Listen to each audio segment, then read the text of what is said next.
And we are live. And we're What's live. up, everybody? What's going on? Broadcasting from literally the 3 points in the United States. Oh yeah! West Holy shit! Coast, Yeah, we West are. Coast.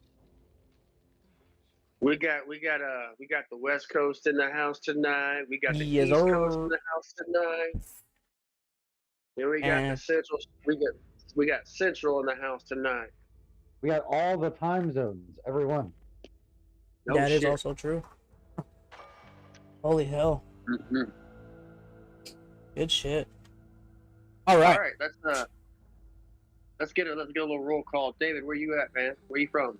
Oh man, I'm from the West Coast, California, over here in Fullerton, California. If you don't know, oh well. Like 15-minute drive from Disneyland, bro. So. All right, Jerry, roll call, man. Where you coming from? Well, I am in the long-known worst state ever of Maryland, and there's not much to say about it. We have a lot of chickens and corn here. That's kind of it. Chickens and corn we have.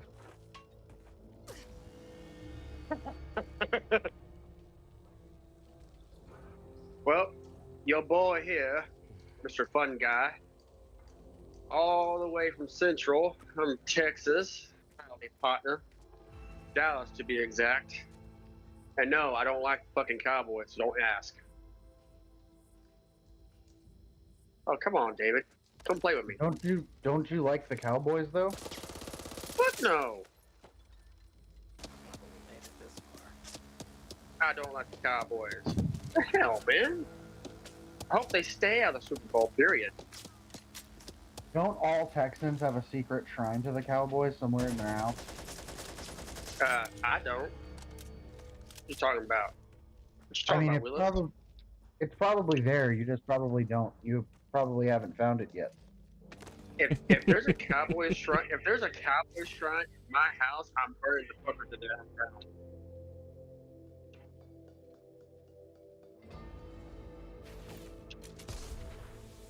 You smoke me? That better be weed smoke, or else I ain't walking through it. All right. So if you don't go for the Cowboys, who do you go for, my boy? Because I'm pretty sure the viewers want to know. But I've been a diehard Atlanta Falcons fan since I was a kid. I've been a fan since 1999. So whenever I got into football, my grandmother was a big Cowboy fan. Okay. Now, I had asked her. I said, "So who do I go for?" She goes, "Sweetheart, go for who you want to go for. You ain't gotta be a Cowboy fan. You want to force it, whatever." Mm-hmm. And so at the time, they were playing the Falcons, and of course, the Falcons get their ass pumped at the time. And I said, I like these guys because for some reason, as a kid, I liked the Falcons. Maybe because of the Falcon Zord, the White Ranger, or whatnot, but I don't know. But it was my favorite colors, red and black. And I was like, yeah, I'm gonna do it. I like the Falcons. And even though we don't talk about the 2016-17 Super Bowl Patriot game, we don't talk about that, period. Move on. Yeah, you mentioned it. Shut up.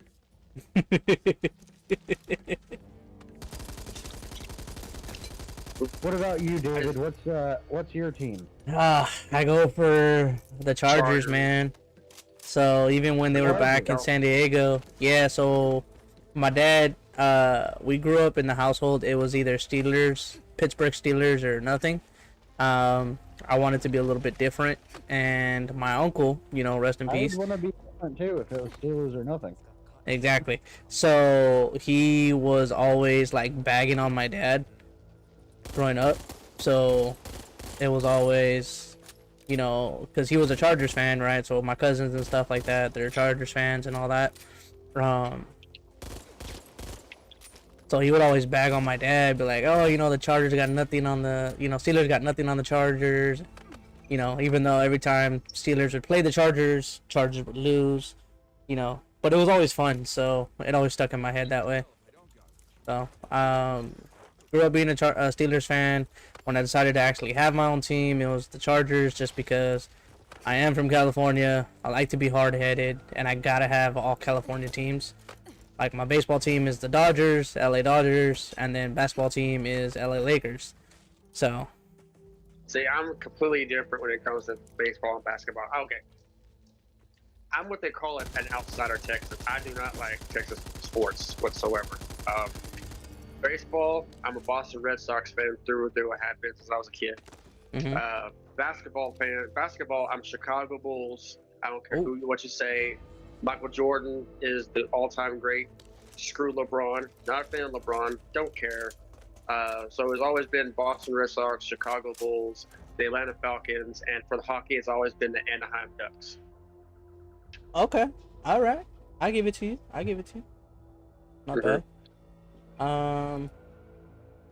What about you, Senior Jerry? What's your teams? Being as I'm not as passionate about sports as a lot of other people are, but for football, I'm a Packers fan. I spent a decent amount of time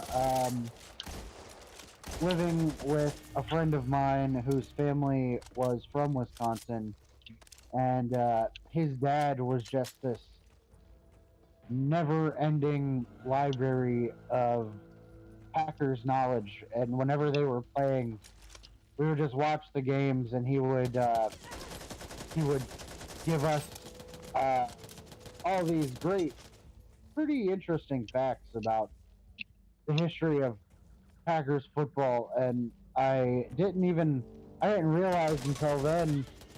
At some point, they explained to me that the Lombardi Trophy was actually named after the Packers guy, and I was like, "Dang!" Like, the whole thing is like they based the trophy on that one guy, and then what actually secured my my being a Packers fan, even outside of them, was one year. It was a particularly tough year for me, and I actually got released from jail the day of the Super Bowl, and the Packers won the Super Bowl that year. Oh, goddamn. Damn. And I was like, you know what? Yeah, we're all winning today. You know. I like it. I like it. And then Do you see that? basketball. If you ask me what my favorite basketball team is, I just say my personal team that I built on NFL Street when I was like 12 on the GameCube. You guys ever played NFL Street? Of course. Oh, NFL Street? Yeah. Hell yeah.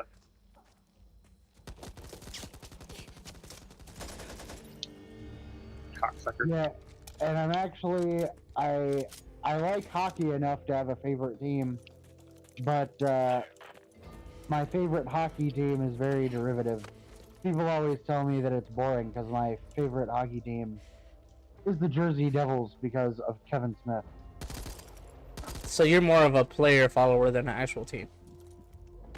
Yeah. I mean, because I don't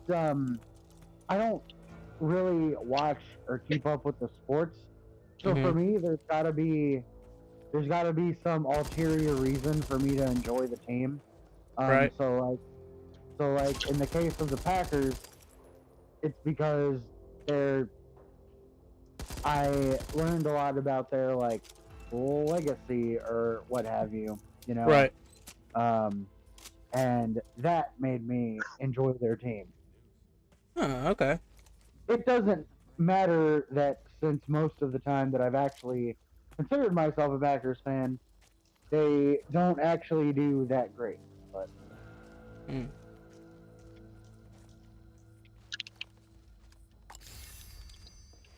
Well, I don't have that kind of luck.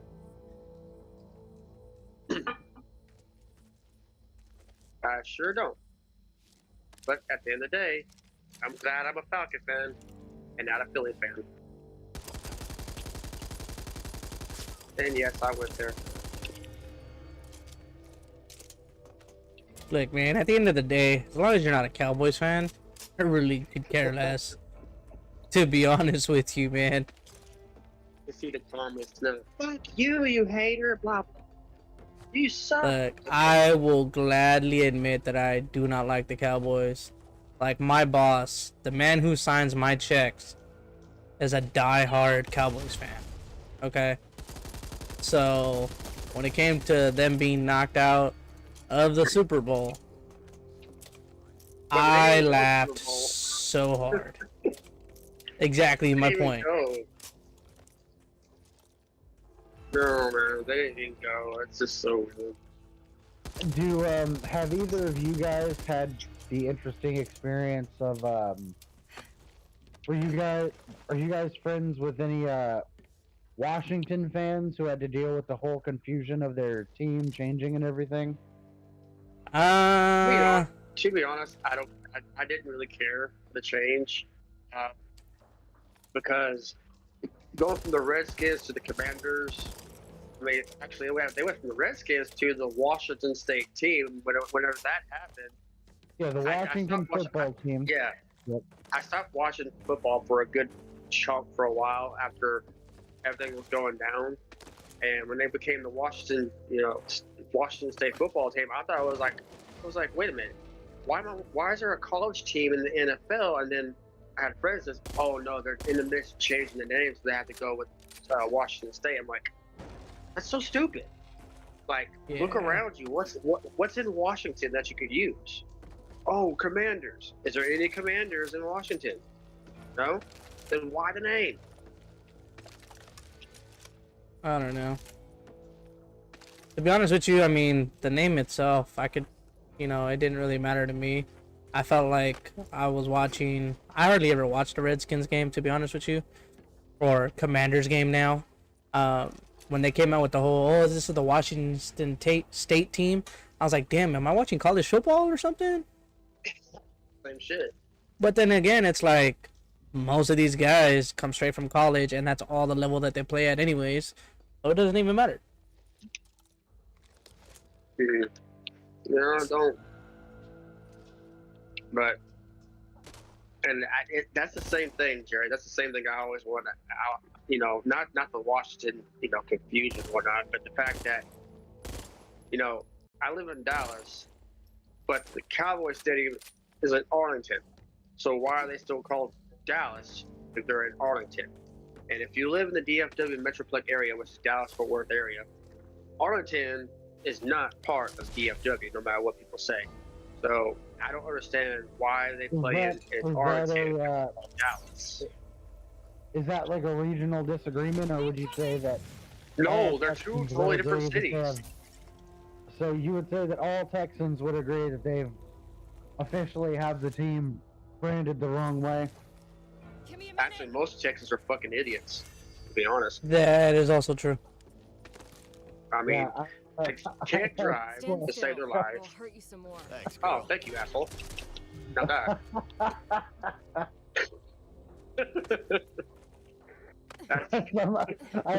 I'm sitting here. I'm like, I've not spoken to very many people from Texas. Mainly the person that I've spoken to from Texas the most would be Jeremy, obviously. Yep. Yeah, but no, I could say that because I'm from Texas, and a whole lot of people would say, "Oh, well, if you don't like Texas so much, why don't you move?" I was like, "Oh, well, this inflation stops happening. Trust me, I want to." But Yeah. Yeah, trust me. I've been it. David can say it too, because he has a really good friend from Texas. Not only that, but he's actually been to Texas. I've lived in Texas. I have family in Texas. Yeah. Oh, Yeah. wow. He's got brothers in Austin. He's been to El Paso, and then went to Fort Hood and all. But Yep. it's like I can talk shit about Austin because I'm from Texas. I don't like Austin. A lot of us don't like Austin. Period, because we call it in Texas, we call Austin Little California. Little China, Little Mexico, we call it Little California because Austin's trying so hard to be like California. It's not even funny anymore. Well, that and plus everybody who leaves Yeah. California ends up going to Austin anyways. It's Yeah. either Austin, Houston, or San Antonio. Okay. First off, screw San Antonio. First and foremost. Well, you don't like the party Oh. capital of Texas? Did you just No, snipe I me? don't. Huh? The hell? I'm sorry. No, I didn't snipe you. Dude, it said I fell to my death, but then that No, was weird. no. If you're, wait, how did you fall to your death? There's no fall damage in fucking Back 4 Blood. Exactly. Like I literally jumped from here to here. Nothing. And then I went to jump from here to here. Okay, try it again. Try it again. Because I think if you miss the barrel and you land past the barrel, you die. Okay. Try it again. You're an ass. I saw that coming too. Okay. Anyway, as I was saying, I've been to San Antonio. That's where I went on my honeymoon, surprisingly. Fucking Riverwalk. I mean, Riverwalk is nice in San Antonio. I've done it. It's pretty cool. Don't care for the Alamo because my ex-wife and her mom and dad are racist towards Hispanics, and something I never did appreciate. And anytime we went to the Alamo, I think before our honeymoon, try to get the, feel what it's like. And my father-in-law will literally looked at the tour guide, the tourist tour guides go through, and he looked at the tour guide and he goes, "Man, so a Mexican died here?" And she's just so quiet because it's a Hispanic lady giving the tour. And then he'll walk over further down the room. Mexican died here, Mexican died here, Mexican died here. I'm sitting there face palming so fucking hard, like I want to leave. I don't like this. So, yeah, anytime I go to San Antonio or I've been to San Antonio, I don't want to be reminded about that. I do not blame you, my friend. Plus, That's I why hate they the are Spurs. X for a reason. Plus, I hate the Spurs with everything in my body. And then here's the thing: San Antonio will never have an NFL team ever, even though they try to push for one. Yeah, that's the one I don't understand. Like, why? I mean, why? What's the whole point of having an NFL team in San Antonio when you have, We have the NBA. Yeah. But yeah, we're talking about sports and NFL, NBA, NHL, baseball. But yeah, we forgot to talk about one most important thing, and that's the XFL. Ooh, the XFL. Dwayne The Rock Johnson's XFL. He's the commissioner. Yes. So, I think correct me if I'm wrong, guys, but I think there's 8 teams, correct? So far? Might be more. This one there's 8 because the first game played the other day was Houston and Orlando, and I think the last time I looked at the score, Houston was winning by 20 points. So I could be wrong, but I know for a fact that Los Angeles don't need no more damn teams. Same as New York. Remember the collapse? This might actually be worse. Okay, well, we gonna do Trial of the Worm, or we gonna do campaign?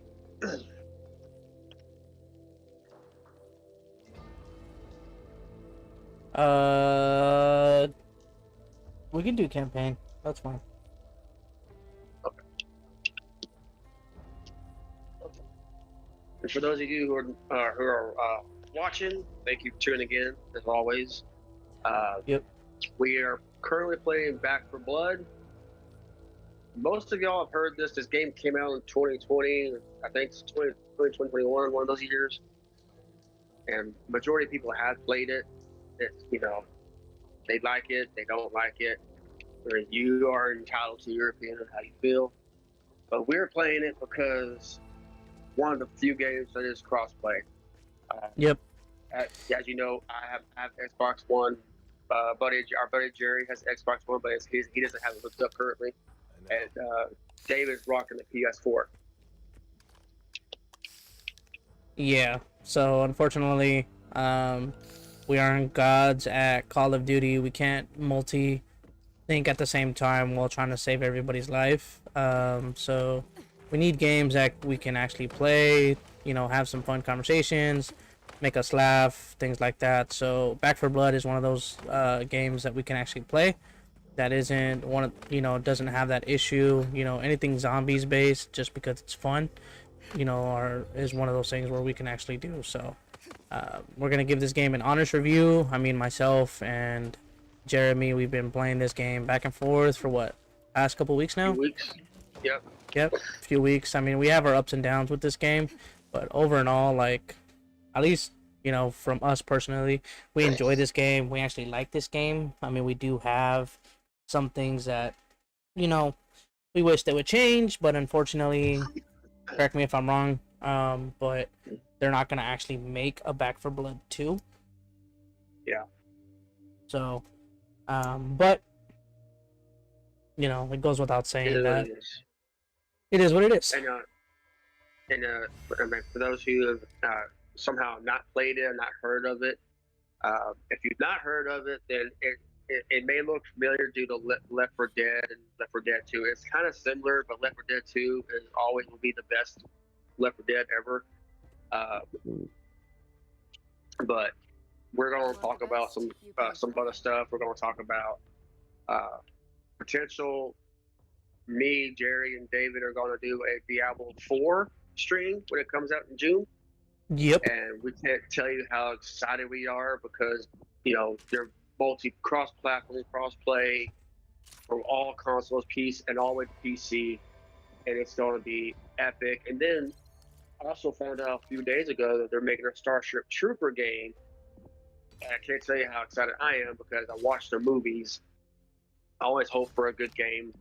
And in fact, it is going to be crossplay as well.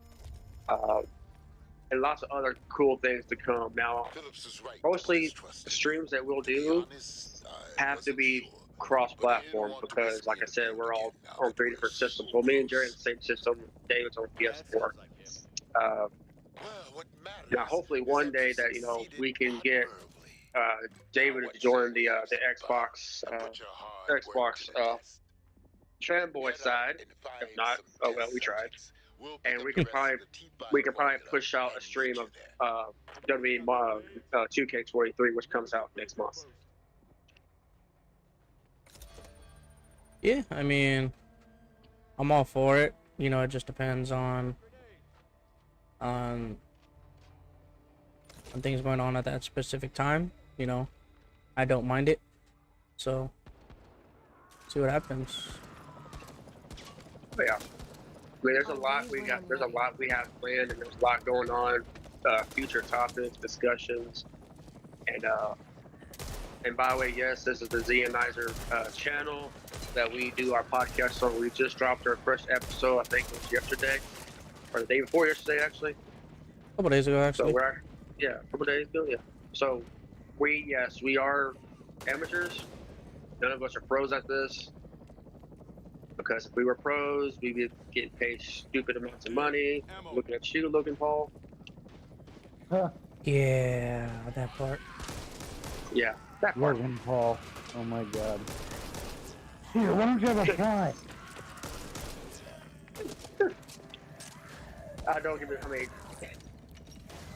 That's a nice shirt. Let me get that right off your back, okay? To be honest, though, I've actually tried the Prime, his drink or whatever like that, and it's actually very fucking good. Wait, there's a drink. I may be behind when I say this, but there's a drink called Prime. Yes. So it's basically Logan Paul's child right now. It's if you've ever had body water or body armor, the water. Oh yeah, body water? No. Body armor? Yes. Yeah, so body armor is basically, it's like that, but it actually has more flavor. And You know, it's not just so heavy on the coconut water. I suggest we focus on Oh, okay. So to me, it's actually flavorful. Like whatever, I've had most of the flavors already. Look at So, you. well, yeah, it's because they sell them at the gas station down the street from where I work I at. So, know. they're actually very good. Like they taste like if you get the one that's ice pop. If you've ever had the ice pop ice cream, it tastes exactly the way it's supposed to. So, yeah, I enjoy it. I like it very much. You got me craving ice cream now, asshole. You're welcome. Ah. Okay. Also, Mine now. we're gonna be talking about a lot of random shit. Yep. You know, like for one, who's excited about the new Barney? I'm not. Okay, listen. This actually, you've struck a nerve. Okay. Which nerve? You have 7 trillion nerves, my man. Listen, Barney was my favorite thing when I was a small child. Mm-hmm. And to see the absolute... I am trying to think of... To see the Garbage. absolute Dog shit. Try and push it around. misfigured abomination that is Oh, their shit. new animated Barney. Everything has a stop. Like, I understand when people were like, Barney looks kind of scary, and that's true. You know why he looks a little scary? Because he's a fucking dinosaur, you know? But now it's got this very, very unsettling, uncanny valley quality to it in the pictures that they posted. I feel like it's gonna give more kids nightmares than anything else. Yeah, I agree. I mean, you can't sit there and tell me that you're so bored, you want money so bad that you want to try to recreate something from the 90s because it did so well, and you're hoping to get the same outcome. To try to do something different, and you go change the image completely, just try to get that cash in. That makes no sense. Yeah, it Yeah, does. and it's like, I thought the thing about Barney was that, I love you, you love me, we're a happy family, you know what I mean? But it's like, Kick in the butt. now it's like, capitalism, you know? Yeah. Yeah. What do you think this country is? That is a good point. Every day Super I shotgun? find a new reason to say this, but like, Let's go. nothing is sacred anymore, you know? Nah, it's not. Like, none of the most protected things of like culture are actually still protected.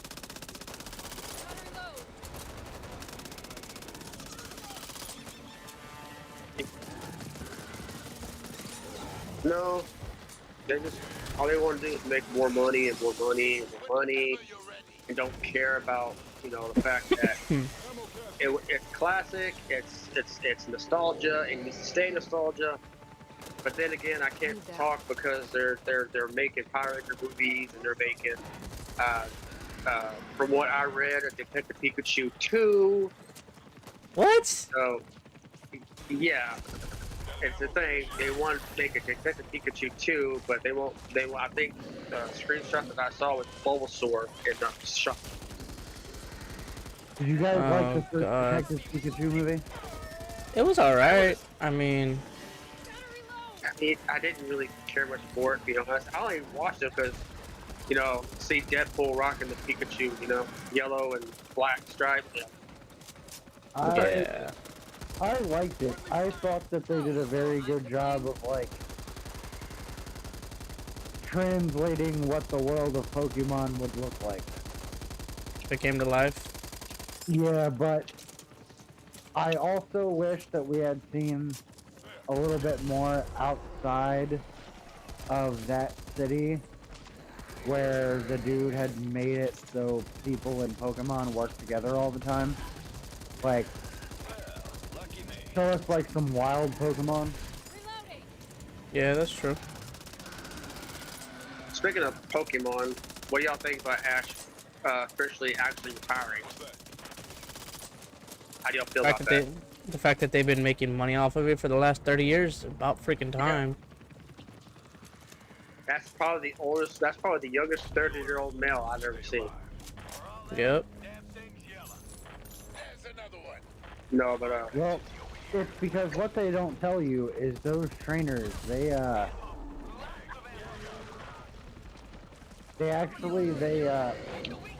when one of their Pokemon dies in battle, they drink its blood and then they don't age. the fuck, dude, you just That's creepy as hell. I'm not even gonna lie, bro. Think about it. oh man. Or don't think about it. No, I don't Whatever wanna makes think you, of- I don't want- whatever helps you sleep at night, I guess. No, I don't want to think about it. We're not thinking about it. We're going past it. We're not gonna do that. Where away from. I don't need new nightmares, bro. That lobber seriously pissed Nope. My inner child is screaming for an adult right now. Okay. I'm screaming stranger danger at this point. You ever wonder where most of the Squirtle squad went? No, don't you dare do that. Bro, not funny. It's just like this ogre. It's not funny. Oh my goodness, no. You don't do that. No. They ain't Sojo. Okay, so we covered Pokemon and we're not going to talk about Jerry's twisted fucking... Yeah, we're not talking about that. How do He's not y'all doing feel? How y'all feel about the? And we didn't really cover this in the podcast. How do y'all feel about the revamp of Biker Mars? The Michael Myers? No, Biker Mice from Mars. They're going to get a new. Biker Mice from Mars, yeah. revamp. I saw they're gonna make that live action somehow, or like just like the mice thought are they were gonna gonna be. I thought they're going to do it animated because. I thought it was gonna be like a Ninja Turtles Out of the Shadows type of deal. Oh, fuck that shit. No, you can miss me with that bullshit. It better not be animated. It better be animated. I don't want to see a damn live action because I learned my lesson when it came to fucking turtle movies. The two recent ones. You mean you don't want to see like a monstrous anthropomorphic muscular mouth? Look, okay, No. bro. No, look at the box office, the hit, okay? When you take it animated, like take like TMNT for instance, okay, and you put it in live action, yeah, I get the 1990 movie was a box office hit, but you take the new one and you take Out of the Shadows, it never got the garnish it needed. It should have gotten because it was too cringy.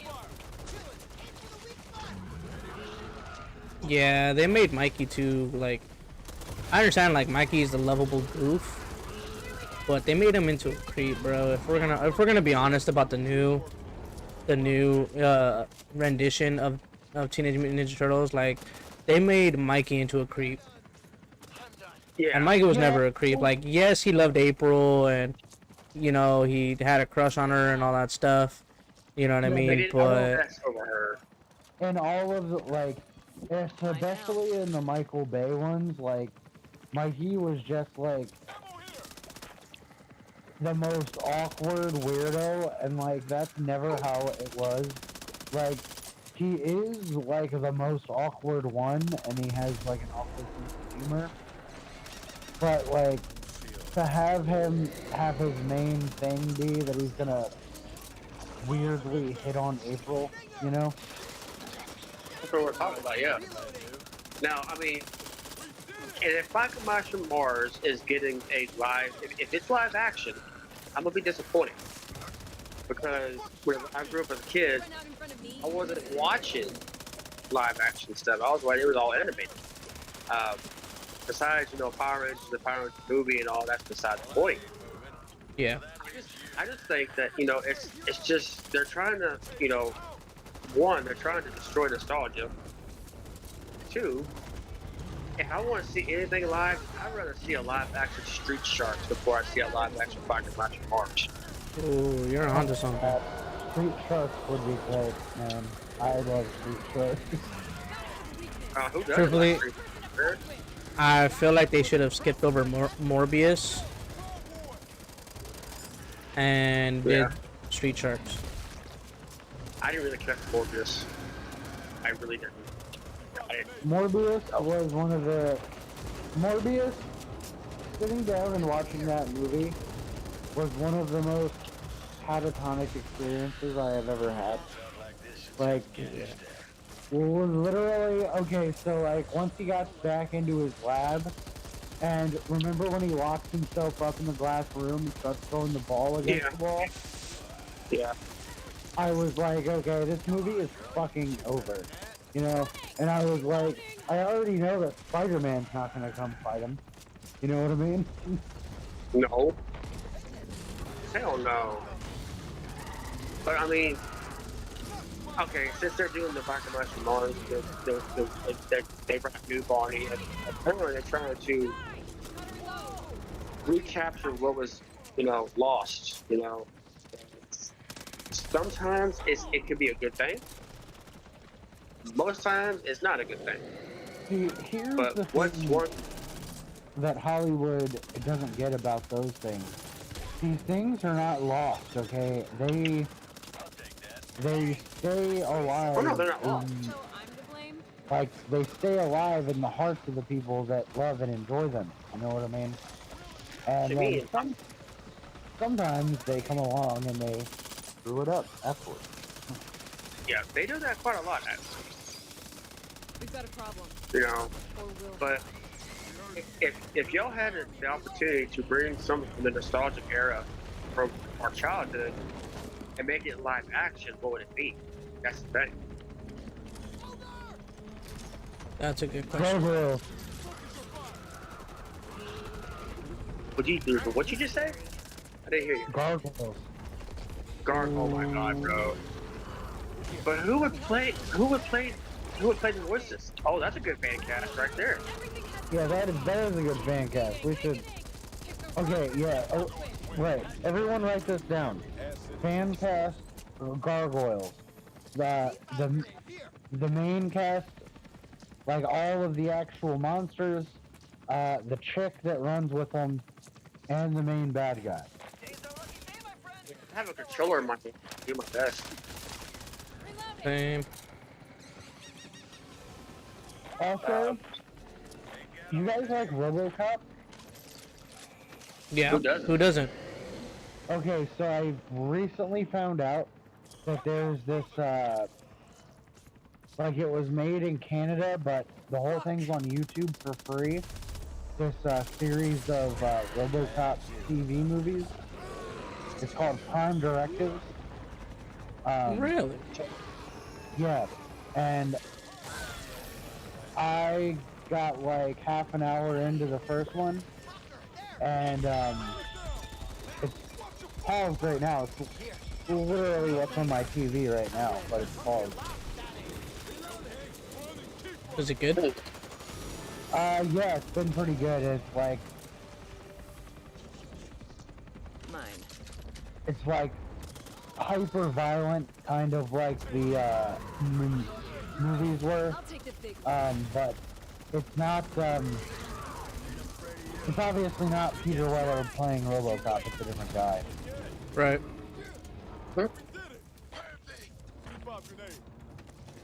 Don't. Okay. I have a funny. Since you mentioned RoboCop, I actually have a funny story about RoboCop. When I first watched RoboCop as a kid, I thought it was a knockoff VR Trooper. I can see that. see how you would think that. And then I said, "Oh, it's VR Troopers." I can see my mom look at me. She goes, "You retard! That's not VR Troopers. That's RoboCop." I mean, I assume I mean, when you guys were kids, did you have those like knockoff toys and all your like Who did? Yeah. dollar stores where like Yeah. it would be like clearly it was like the mold of RoboCop, but it was painted like a Power Ranger, or like Yeah. it would be like Yeah. clearly it was a Power Ranger, but it was painted like RoboCop. Of course. Who didn't? Those were the best. Like those were the best toys. I don't care what anyone says. Yeah. I also had the toys that were Power Rangers, but they were ninjas, and they were a rip-off of the Super Samurai Squad. Had those. Super Samurai Cyber Squad. Yep. Yep. Who doesn't remember that? Oh my god. We are paying the price for our arrogance. Yep. I just watched a video earlier on Saban's Masked Rider adaptation that he did. So, I'm gonna be honest, guys. I was a big fan of VR Troopers, okay? I did too. I really wish they would do another adaptation of it, right? Like, if they're gonna do multiple seasons of, you know, Super Sentai, switching over to Power Rangers, you know, even Kamen Rider, I feel like VR Troopers could have been up there. I mean, James Gunn has done set. When I read an article, James Gunn has done said he's always wanted to write and direct comic books. Before he became a director and writer, he always loved movies from Hong Kong. He always loved the East movies from the East, like the Bruce Lee movies and Drunken Fist movies. And he always loved it. Like his whole room was nothing but Chinese, Japanese movies. Right. And he loved the history and he loved everything that comprised it. But I mean, if things do fall in place, we could hopefully he could manage to pull it off, since he's now, you know, co-president, co-owner of DC now. But Kamen Rider, yes, Kamen Rider was freaking awesome. I mean, after watching, but it's kind of, I don't know how to say, it was kind of needed in the Mighty Morphin crossover, but kind of not.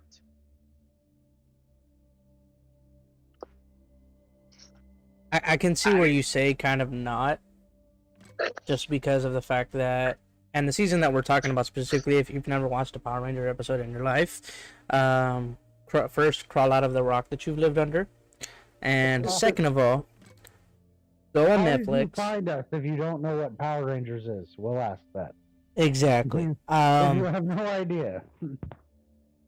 And then, on top of that, go on to Netflix, or take, you know, your mom's Netflix, your brother's Netflix, whoever's Netflix you have access to.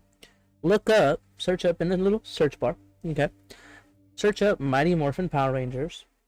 Watch every single episode, and then get to season 3. Right? Season 3? Yeah, season 3. Season 3.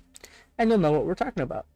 Now, besides all that, if you do know what we're talking about, season 3, the original, one of the first original Kamen Riders that they had, I felt that they didn't need it because Mighty Morphin Power Rangers alone, being the fact that it's on its 3rd season, was doing very well for itself. I mean, it kind of felt like a filler. It kind of felt like a filler episode. I mean, yeah. You're gonna mix Mighty Morphin and Kamen Rider, which, by the way, Kamen Rider, I hate to say it, to me, I mean, Super Sentai is huge in Japan. He's been huge in Japan since the 70s. But Kamen Rider is closely about to overtake Super Sentai, because there's so many Kamen Riders, so many. It's mind-boggling, guys. But the effects of Kamen Rider supersedes Super Sentai 100%.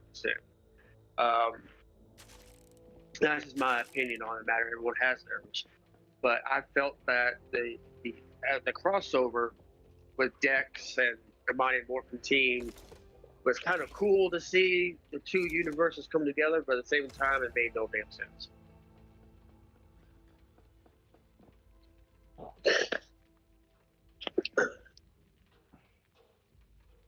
But you guys are free to agree or disagree with us. We don't mind. We like a little constructive criticism. Yep. But we're going to talk much more on the podcast, and sometimes the three of us like to get off topic and discuss different things because, you know, we all work for a living, so we have a lot on our minds, and we have to be able to let loose. If we don't let loose, we probably end up driving our head through a wall. Hey, you can trust me. Sad but true. Most likely will always be culturally relevant, though, whatever we're talking about. Oh yeah, exactly. Hell yeah. I mean, if y'all get tired of hearing us talking about Power Rangers every 5 seconds, then, you know, we do apologize. But y'all got to understand that's how the three of us met. So we owe it all to that fan base. We owe it all to the franchise, because if we didn't hop on that role play server Facebook a long time ago, we wouldn't have met each other. And we're not going to go into detail what that role play was because we don't feel like talking about it.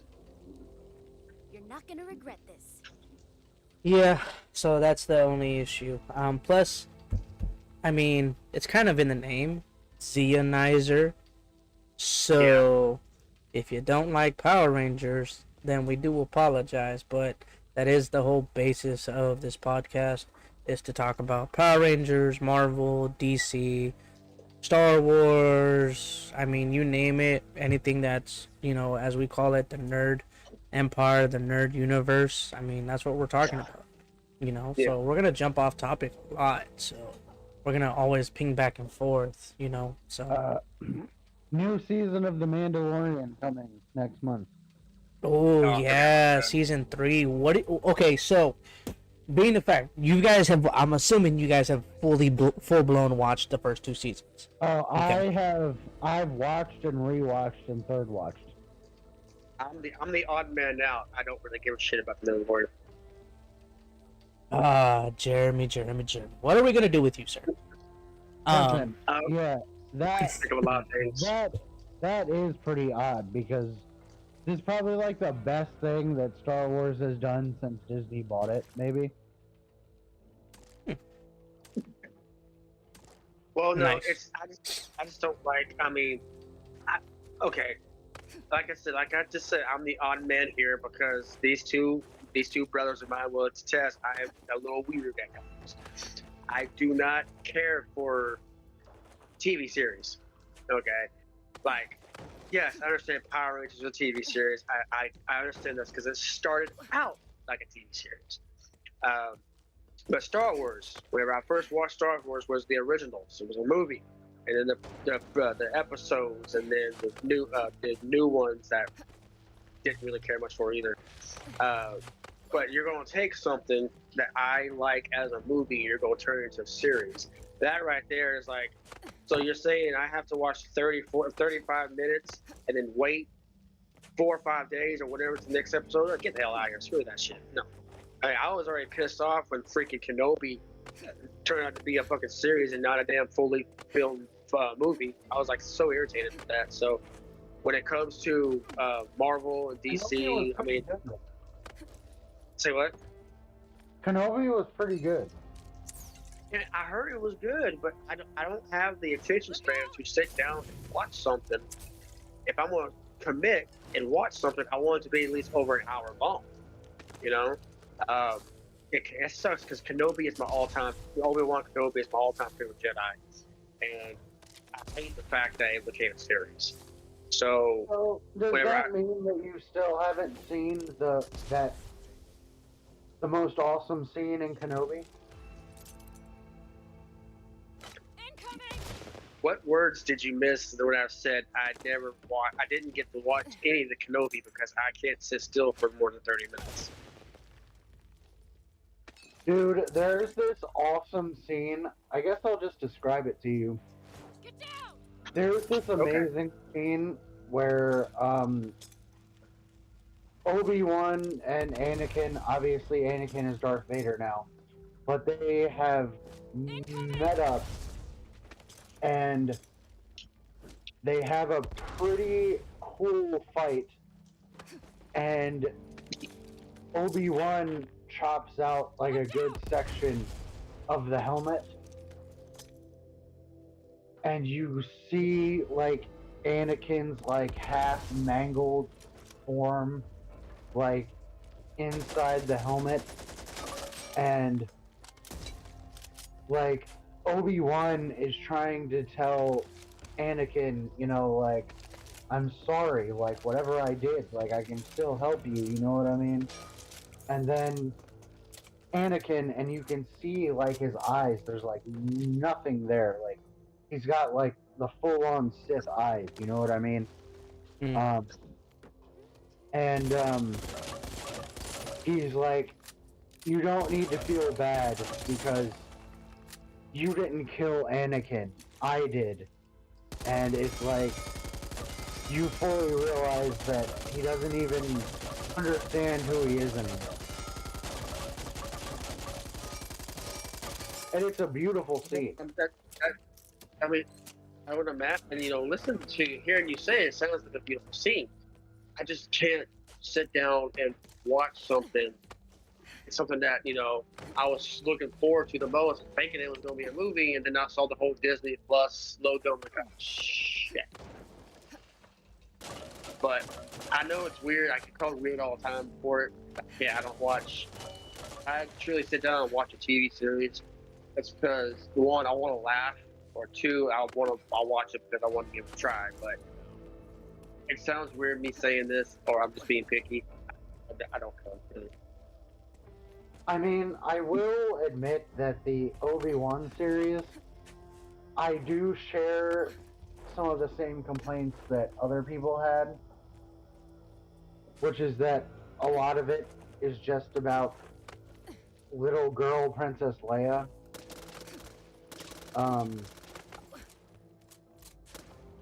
And they're trying to, like, you know, precurse to the fact that she's going to be crafty and, you know, she knows how to get out of problems even when she's like 7, you know. Yeah. But I just realized, you know, one thing you guys gotta understand, we ramble. So Yeah, I forgot to. We said we were gonna review this game, and we got to talk about other shit. So let's review the game real quick, and then we'll hop on another discussion. Back 4 Blood is mostly, you know, just almost like Left 4 Dead in some aspects, just different because Left 4 Dead I don't think Left 4 Dead had the whole card system, the supply system that Back 4 Blood does. So, as you see here, me and my boy David are in the firing range, which is a lot of shenanigans take place. Yep. A lot of weapons here, a lot of guns. We got sniper rifle that no one likes, which is that piece of shit. We got your assault rifles, which still rifles, by name. Over to my baby here, shotguns, Super 91. Then we got submachine guns, and we got a lot of pistols and Uzi, which I don't understand why Uzi is not considered a secondary. Usually in a lot of games it is, but it's a primary. A lot of special items over here: minigun, smoke grenades, bow and arrow, flamethrower, bear trap, which is completely useless unless you step in it yourself. Iron claws, go Wolverine or somebody, and more bear traps. Hey, you lit me on fire, you motherfucker. My bad. But no, how Back 4 Blood works is zombies are not called zombies. They're not called walkers. They're called riddance. Why, I don't know. I don't think the game really explained that to us, really. Now I'm going to show you over here the supply lines. Actually, not supply lines, are decks. We have 4 different types of decks. We have campaign, which is story. We have swarm, which is kind of like, I think it's kind of like wave-based. Yep. Training, of course, where they start you off the decks when you're training, and burn cards, which the deck, positive cards that you can use. And I think if you don't use them, if you use them and you change them, you lose them or something like that. It's when you die, you lose it. So Yeah. once you activate the card, they have different things that you can use, right? Different abilities. These ones are one-time use, but they stay active for as long as you're alive. So the moment you go down in a level, that's it. That card goes bye-bye. Yeah, campaign decks. You can add these cards to your deck, and you can equip them to the character you're using. And Yep. it could be. I think this is one of my all-time favorite things about this game because you can increase your stats with your mobility, your accuracy, your brawn, how many grenades you can carry, how many quick items you can carry. And it's all really fun. It's really great. I just encourage you, don't pick up anything experimental because it completely disables your slot, your quick slot or your primary slot. Trust me, it's a pain in the ass. And it's also good. It's also fun to tell your friends, tell your buddies. Y'all compare cards. There's some funny ass ones one called Meth Head, for instance. That's fucking hilarious.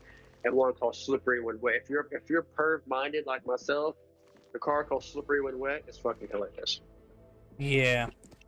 So the best thing about, Back for Blood, it's the fact that being able to build your own decks depending on what you need it for.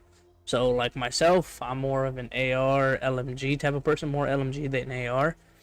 So the main cards that I would use, right, just to give you guys a little opportunity to see, right? 2 for 1, 2 is 1 and 1 is none, which I hate you. allows you to have 2 primary slots.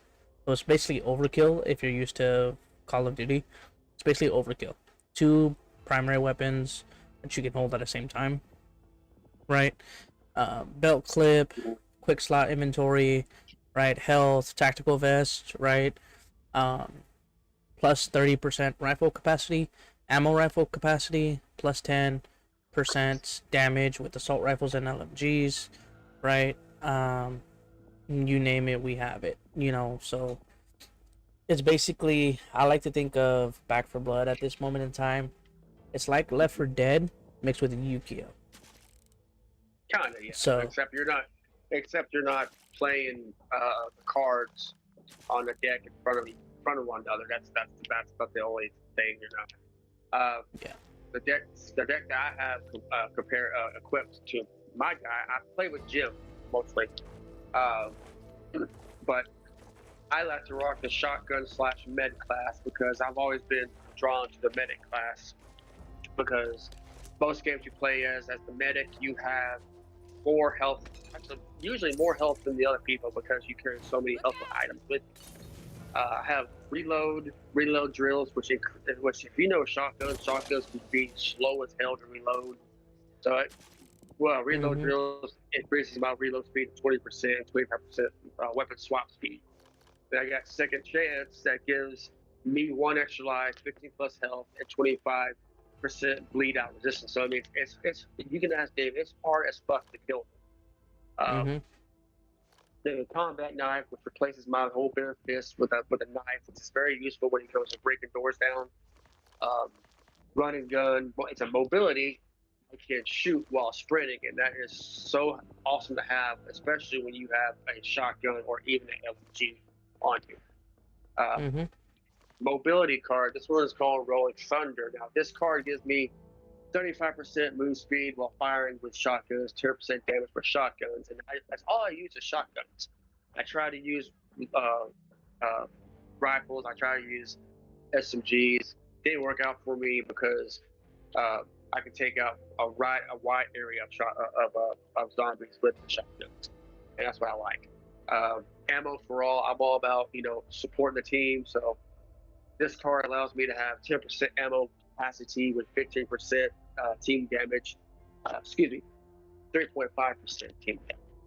And then combat training, cross trainers, dash, which increase my move speed and sprint speed. Shell carrier, which is a little carrier for all my shells. altogether, and a buckshot bruiser, which actually gives me temporary health for each pellet that hits a zombie, which is very useful because I carry about maybe 800 shells on my person, so that's a lot. Um, and then life insurance because we do go down quite a bit some days, and it gives the whole team 2 extra life and reduced in-cap trauma. And you put all these on your person, and it's actually gives you more of a chance than Left 4 Dead did. Yep.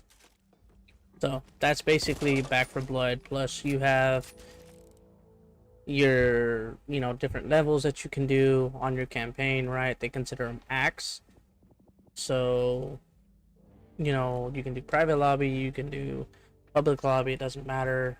You can create the run based on how bad the difficulty is, and then based on what act you want to do. So if you've just bought the game, you're only going to get act 1 through 4. 5 and 6 are part of the expansion pack or the DLC packs, but if you buy the season pass, you'll actually get 5 and 6. So I would recommend new characters. Yes. So I'm going over to the cleaners, right? So these are all your characters that you have. So everyone from Evangelo all the way to Carly, that's all of the characters that you get just straight off the bat. So you do have a wide variety of characters. So Hang, Charisse, Prophet, Dan, and Tala, those are the ones that you get with the expansion, with the season pass, right? So each one comes with its own abilities, right? So as you see, Evangelo, you ever pick him, he has a stamina 25% stamina increase, right? And as well as everybody has a team effect depending on the card, so you get 5+5 team effect move speed, right? Walker, who's usually my main dude, I've been switching things up with him. He has 10% damage as well as 10 team health, right? So it comes in handy when you have corruption cards that, lower the health very bad. And then you have Holly, who's again plus 25 stamina, as well as a 5% team damage resistance. So that's also a good thing. You also have one that's called Bomb, who's plus 1 support inventory, and then the team effect is plus 100% team revive speed, and then 20% slower team temporary health decay. So if you get on a level, or if you ever play Child of the Worm, which you have corruption cards, and it says, team, health is decaying unless you kill zombies or unless you eat food or something. So she actually helps you prevent and slow that. So Doc, who's one of the medics, can heal each teammate for 25 health once per level, plus 15% healing efficiency, and then team effect is plus 20% team trauma resistance. Okay, so you can go through each card if you choose to get the game, right? Each member comes with a secondary automatically, right? So it just depends on who you pick. So, which is why if you go to the firing range, let's say you have everybody unlocked already, and you're like, I really like the Tech 9, or I myself, I like the Beretta, which is this one right here, the Beretta M9 burst, because it's a 3-round burst that does a lot of damage. All the primaries and stuff you can pick up, they'll automatically assign you, or they'll give to you at random. And then when you actually start the levels and you get to vendors and stores and stuff, you can buy certain weapons that you want. So that's basically, at least as far as like, the characters, weapons, things like that. Depending on what weapons, you get, depends on like the attachments that you make and all of that. So this the downside. I mean, this is a fun game to play with people that you'd like to play with. You usually play with, like, on Call of Duty and Battlefield, your usual party.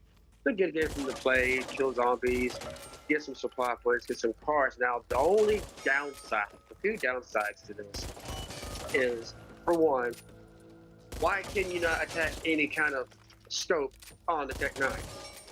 For one, I mean, honestly, Yeah. I mean, you can even put it on the Uzi. I mean, all kinds of stuff on the Uzi, but when it comes to Tech 9, you can't attach anything. But what makes no sense to me is you got a Desert Eagle, right? How many Desert Eagles do you see a high scope zoom? How many? Not very many, if any at all. That's the thing. Like most of these guns, you can't. Actually, some of them you can't put certain attachments on. That's one con. Second con is me and David have a shit ton of cards between us. Mm-hmm. And he wants some of my cards, and I want one specific card he has. He knows exactly what he's talking about. Yep. You cannot trade or exchange your cards with the game to get more supply points or with your teammates as a trade. That is the only sucky part here. Because if you could, this game would be easily 10 out of 10. And yeah, I hate the fact that there could be another con. This is my last con. That how many melee weapons that Left 4 Dead 2 had? There is only 4 that you could use, minus the claws over here, the bow and arrow. That's bow and arrow, claws. So there's about 5. Claws are fun and all, but I want to hit a zombie in the head with a frying pan. Come on, now. Yeah. That was to me satisfaction. But that's my only cons. I imagine David's got the same cons as I do. The biggest con that I have, and Jeremy, you know where I'm going with this. Biggest con I have. Name me one zombie game that benefited from having a 50 cal sniper rifle. Okay, folks, I'll wait. Yeah, good point. Good point. I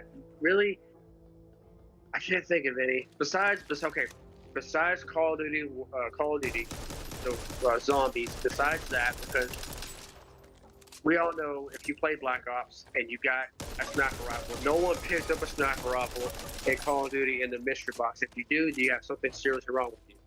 Okay. I can't think for the life of me why they have a 50 cal. Now, don't get me wrong. Okay, you put on maybe an ACOG or even a hollow sight, and you got a boss monster like an ogre or a tall boy, and if you have David's card that you can carry 2 primaries instead of 1 primary and 1 secondary, having this as the second primary, that'd be a good idea. Because this has high damage with certain attachments. Yep. And you can also swap the speed and use your main gun. So if a ogre comes up or a tall boy, that was like 1,500 damage right there. So hitting like 3 or 4 times on a big ridden, knock him straight down. But that's the only positive thing that comes from having a sniper rifle, as long as you can carry a second primary. Yeah, because even me firing it, right? So headshot, as long as it's right here before the tree line, right? Headshot does 277 damage and 2, right? Now, if I were to go past the tree line a little bit, now it dropped to 200.3. Okay, now let me go for the very dude in the very back. 203. Yes. So, no, I got it. I got it. Yeah, I got it. Or anything past this, I'm gonna shoot this barrel, basically. Anything past this wood line right here, this tree line, okay, going into the fog, basically. So what's that? A good 20 meters is that? So about 38 meters.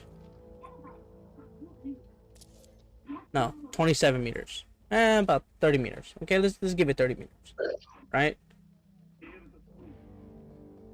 Over there. Yeah, so about 30 meters.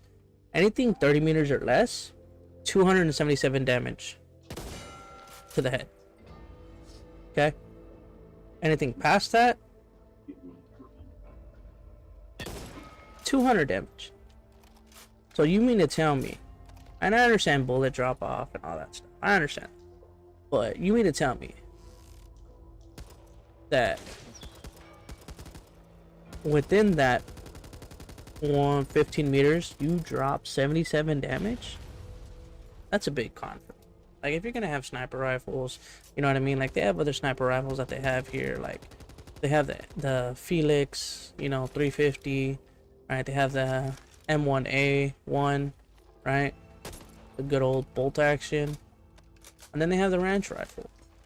In my opinion, the only rifle that you really need if you are gonna run a sniper rifle is the ranch rifle, just because when you do the extended clip with the fast movement, bump stock, reflex, and the barrel, right? You're doing 48 to the head, okay, not bad. 15 to the body outside the wood line. And typically, let's be honest here, if you've ever played a zombie game in your life, are you really gonna be trying to snipe the zombies far away? I mean, anything outside of 20 meters? Not really, guys. So, to me, that's the biggest con there is. Like, it's all about rushing the zombies, getting them away from you, clearing the objective, and all that. So, that's the biggest issue. I mean, I'm a big shotgun guy. Anytime I play a zombie game, wherever it is, shotguns are always my first thing to go to, because the mass damage that they can do and the wide range that they can they can cause. Like AA-12, can't go wrong with a full auto shotgun. But downside is you go through your rounds faster than anything. The Super 90, very fast. Only the same on that. If you have a fast trigger finger on the controller, you can go real quick. 870 Express, believe it or not, if you get a certain like epic or legendary, 870 can get you about 99 firepower or even 107 firepower.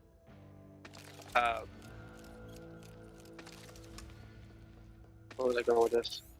Oh, yeah, and alright, okay, I'll show you.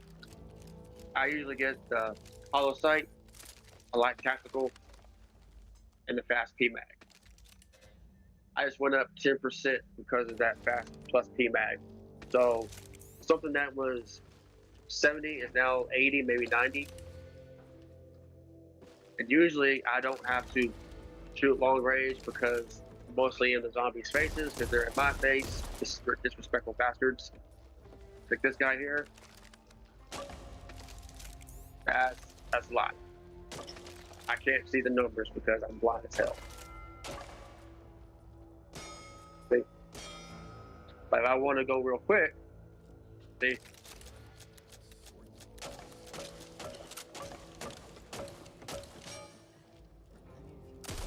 Just like that. But shotgun is mostly what I use. If I don't use shotgun, I always go to my trusty Lego gun. And David will tell you why I call it the Lego gun, because it is a giant Lego gun, or a Nerf gun, or whatever we'll call it. Basically a Nerf gun, glorified Nerf gun. So that's Back for Blood. I mean, it's fun. It's great to do. It's awesome. I think Jerry left. Yeah, I think his network cut out, but it's fine. I mean, that's what happens when you get, 3 different people all on the same call in different time zones and stuff. So, no worries. I mean, it is what it is. And I mean, we're on like I think several different platforms. Thanks, girl. For one, Facebook, YouTube, Discord, Twitch. I don't think we're on Twitch yet. No, but I am. You guys can follow me on Twitch. Same name that I always use, Phenomenal Miklo. And anytime that I'm streaming on days off that, if we're not streaming here with the podcast, you guys can always follow me on there. that's not an issue as well. So, because I'll most likely have Jeremy accompanying me on the stream anyways. So. And who knows? I may make a special guest appearance on when I'm on Miklo. Who knows? But we're going to be talking a lot of crazy shit. And yes, we do get off topic a lot, so please bear with us. We are amateurs, Mm-hmm. you know. But we're doing this because we enjoy it. We love making each other laugh, making people laugh.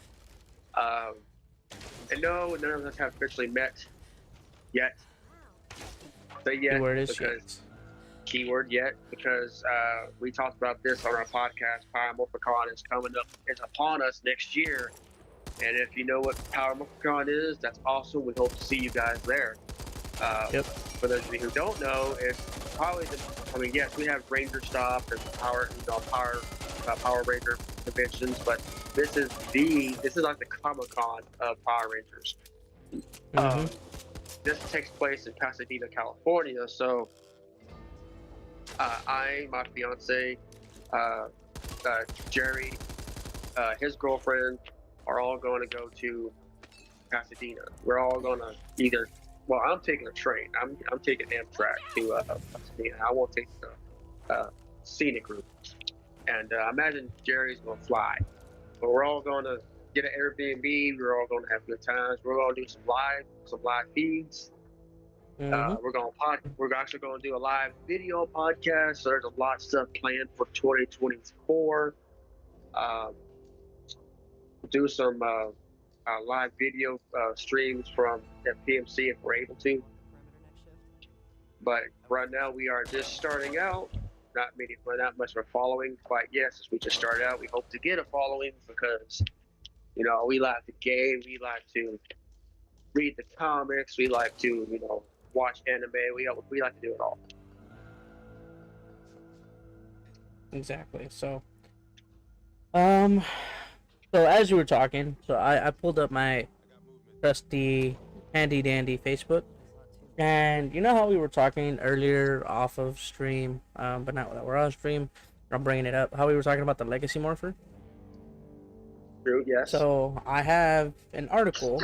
Don't know how reliable it is, but it's from Toku Nation. Okay. And it's talking about the Master Morpher. So if you guys have never watched Power Rangers, to give you a rough idea, the Master Morpher was created and designed by JDF, Jason David Frank, may you rest in peace, and it combined every Power Ranger that he ever did. So the Green Ranger, the White Ranger, Zeo number 5, Red Turbo Ranger, Dino Thunder Black, right? Or so he cameoed in a special 25th anniversary of Power Rangers, as with his Master Morpher. It was Ninja Steel, wasn't it? Yes, it was Ninja Steel. Power Rangers Ninja Steel. Right. So, as of right now, it's in the works of being created, the Master Morpher, and I thought it was very interesting that if you guys are big on Twitter and everything, go follow this person. His name is Lightning Fig PR. Okay, I'll say it one more time. Lightning Fig PR on Twitter. Go hit him with the follow and everything. So he's the biggest, I guess you could say, toy leaker, because anything that has to deal with Power Rangers, he finds articles and he tries to get conversations and stuff like that to see what's real and what's not. So he's putting a teaser out that the Master Morpher will be coming out with 6 total coins. Okay, 6. So it'll be the Dragon Zord, the Dragon, which is Green Ranger, White Tiger, Falcon, which is basically the same thing, but not really, Zeo number 5, Red Turbo Ranger, and Dino Thunder Black. So okay, you said 6. I was like, wait, and I was like, oh wait, Falcon. yeah. So because of the fact that, and if you've never watched Power Rangers in general, the White Ranger was really nothing too different. He started off as White Tiger and then transitioned into White Falcon. Again, not too special. He was still same color, White Ranger, and he was still the leader of the Power Ranger team at that time. So they're gonna be, once that is released. Wait, wasn't he like wasn't the whole the Ninja Zord era, wasn't that after the movie came out? That's when they made season 3. Yeah, that's what I'm thinking. That was like 95, 96. Yep. So that was like, because Turbo came out in like 97 or 98, I believe. Yep. Because at that So time, yeah. Zeo had just finished coming out. They needed something to transition from Zeo to. Because originally, I don't even think they were going to come up with the Turbo. No, because that was Car Ranger and Super Sentai. Yeah. So because of that, they used the movie as a transition. So if you've never watched Power Rangers, the Turbo movie, that's when they transitioned from Zeo Rangers to Turbo Rangers. One little fact if you didn't know.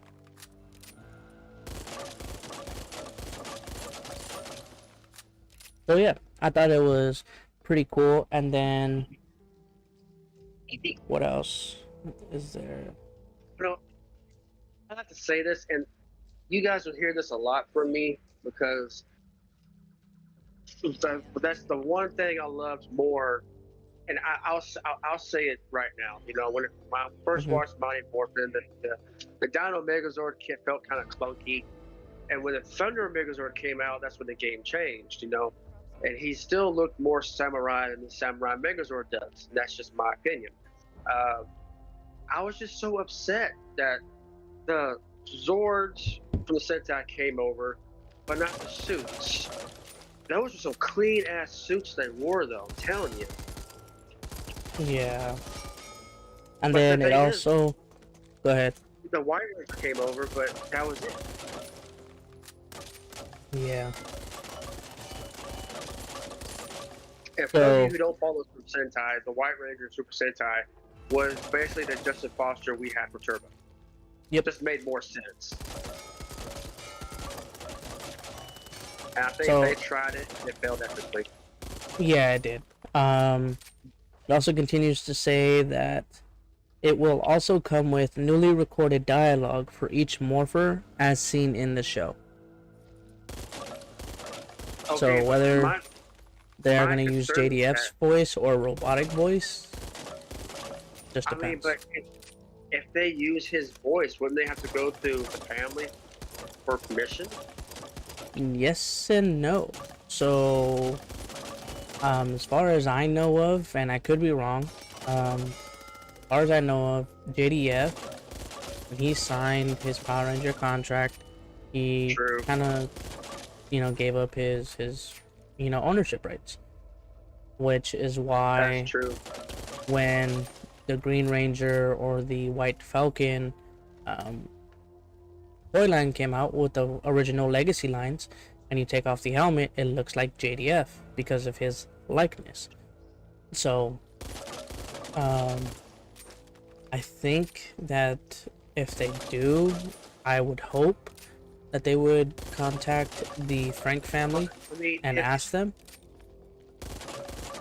But if that should transpire, and they turn out they don't want to have to ask for permission, would they just use Boom Comics Matthew, the Green Ranger, as his face instead? I would think so, just to give it the the workaround. Yeah, that's what I'm thinking, because. But also for those of you who don't follow the comic, there is a Power Ranger comic. It's called Boom Studios. They made a fantastic foothold in the Power Rangers universe with the comics. Urge y'all to go check them out. It's very hard to put them down once you start reading past the first page. Believe me.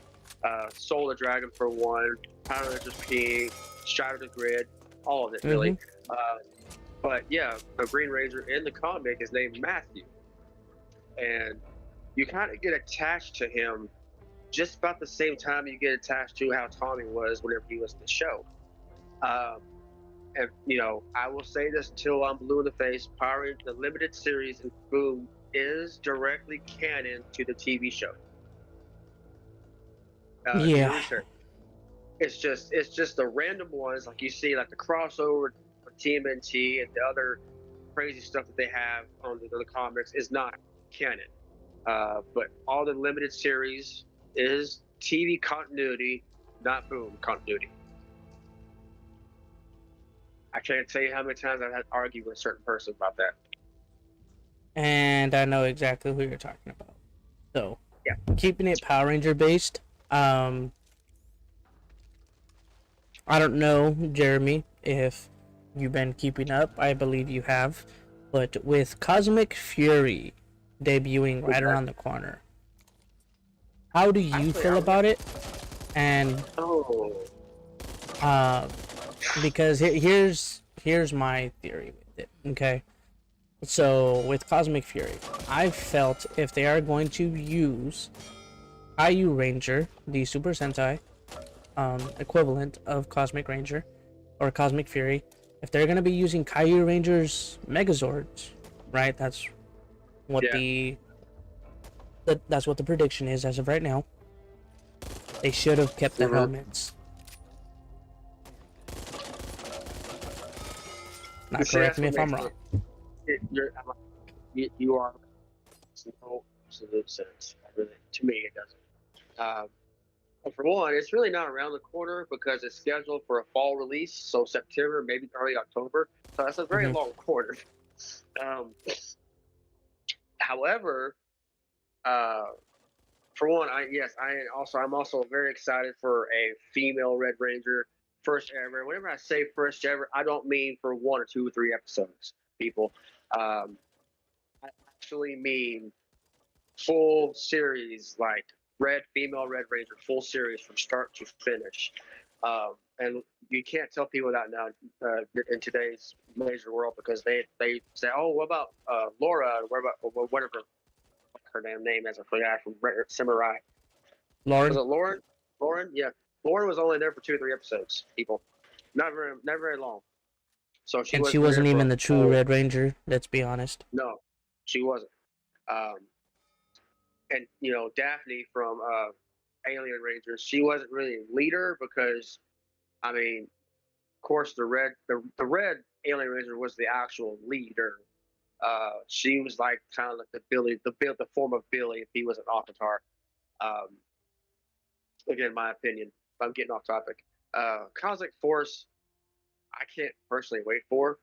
I was kind of skeptical with Beast Morphers and Dino Fury. I was skeptical with those two.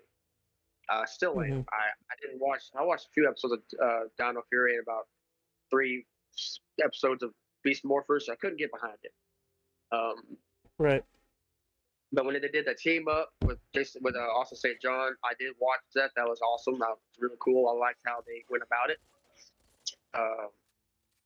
But Cosmic Force, bro, have you seen the weapons they're going to be wielding? I know one of them is doing a hammer, and then the individual hand blades, the wrist blades, I guess you could call them. Yeah. Other than that, the Black Ranger is carrying like a giant war axe kind of a weapon. So kind of like the Macedon axe? I wouldn't say the Macedon axe because it's not a blaster like the Macedon axe. Think of a giant cleaver with 2 blades on each end. That kind of war axe. So like Ziggy's axe from Power Rangers RPM? Kind of. but it's like it looks more like an execution war axe. You know those kind. After the stream, I'll send you what it looks like. Yeah, send it to me. But yeah, and the Zenith Ranger. Okay, first off, I'm colorblind. I could care less about the color. From what I heard, he is a champagne kind of color. I Why? thought it was supposed to be gold. Someone told me it's champagne color, because there's a meme with his face and his Ranger holding his helmet on a champagne bottle. That's called Zenith. Okay. Yeah. So I mean, if people listen to the stream, ever heard of it, you know what I'm talking about. But yeah, I'm looking forward to Cross of Fury because I was skeptical with Down of Fury. I was skeptical with Beast Morphers. I don't want to be skeptical with this one. I actually want to give it a shot and try.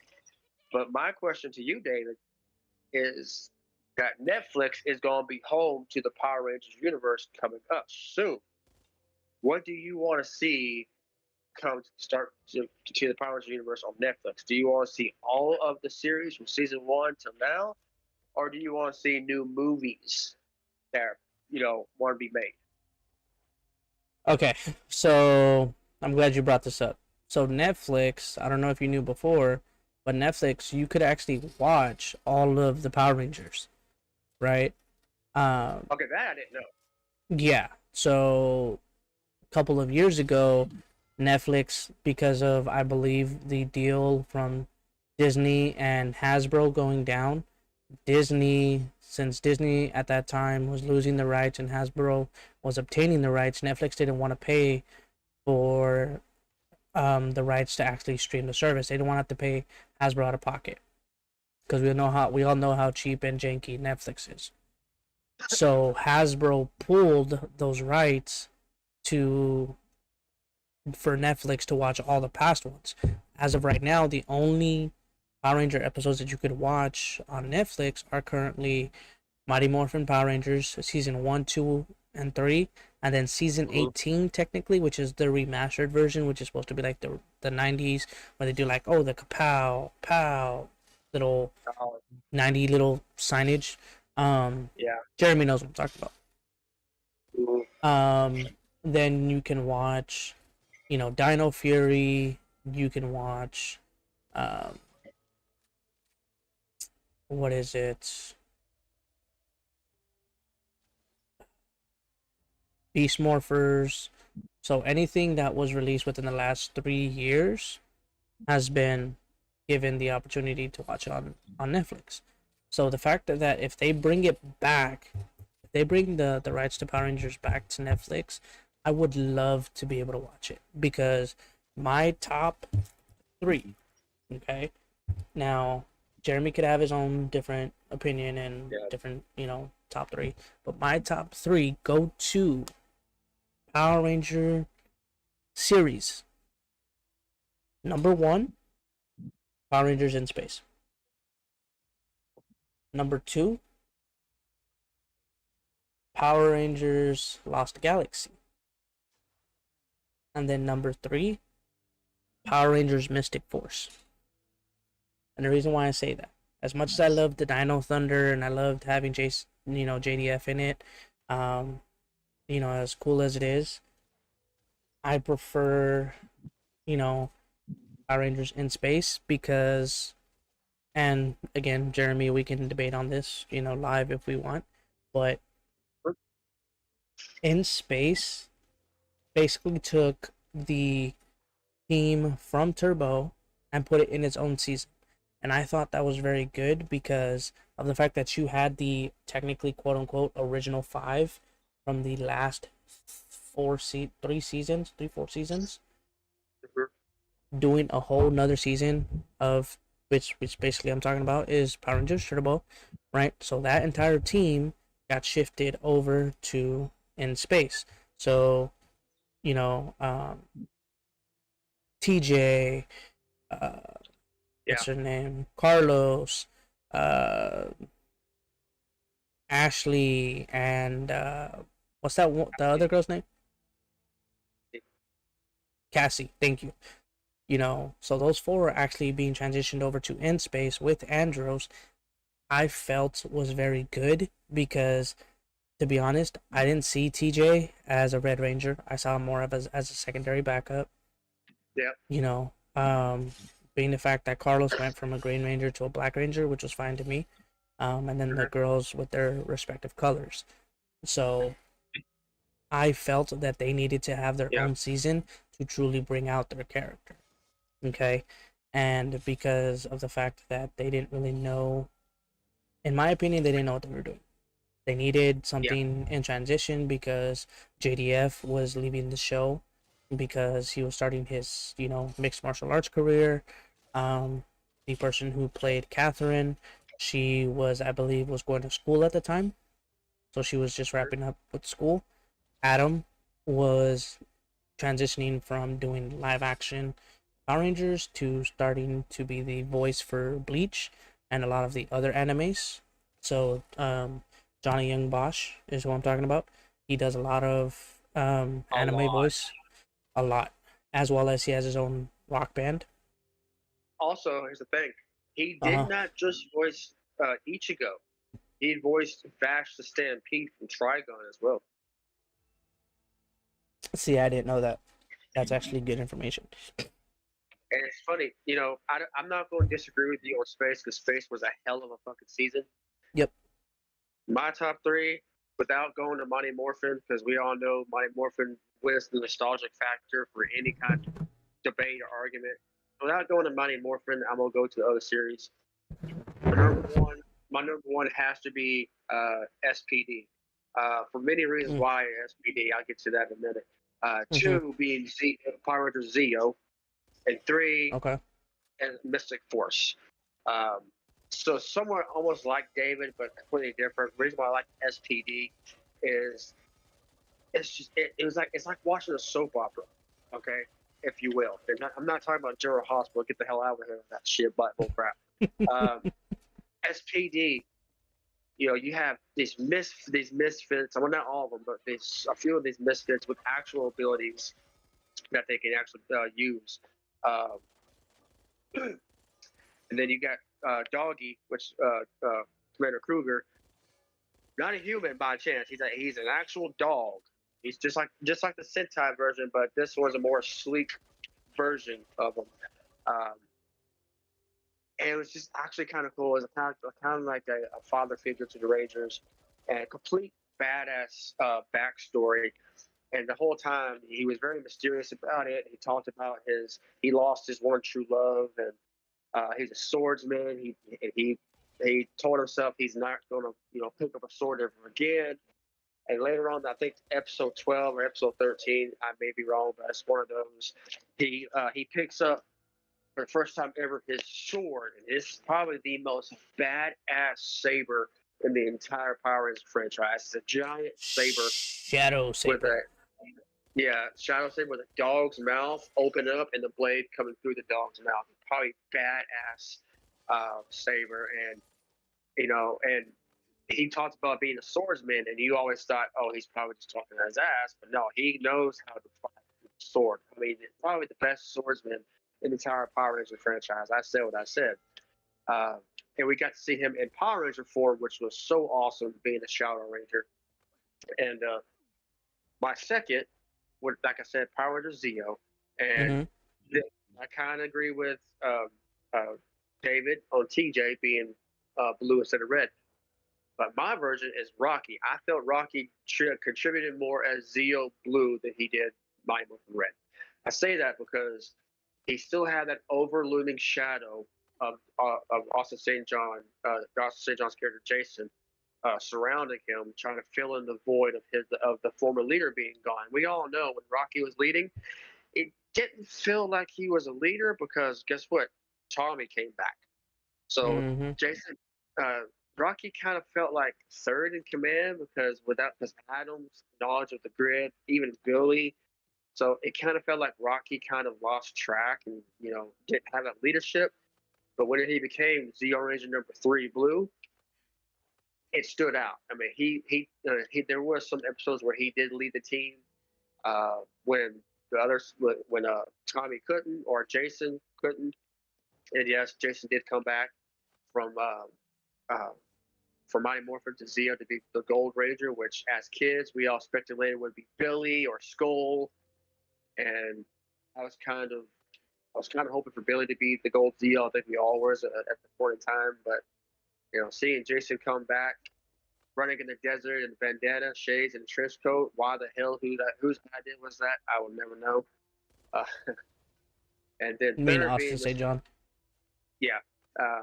And the third, Mystic Force. Mystic Force being that first time we ever seen magic being in Power Rangers. And I remember a while back, a lot of parents didn't want their child, watching this show because, majority of people in America are Christians. Okay, at least I'm not. I'm a pagan. I believe in more than one God, but that's just the point. I loved it because at the time I loved magic. I loved, I wanted to learn it. I wanted to be a magician when I was a kid.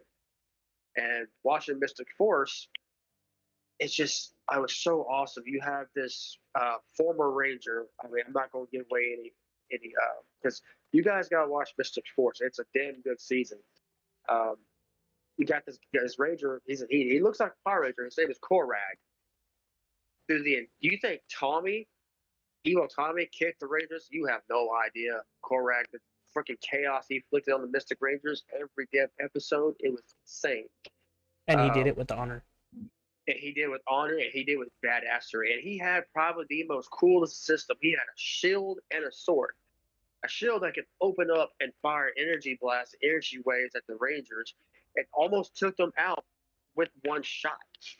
And you got Sinestro? Solaris Zord Knight.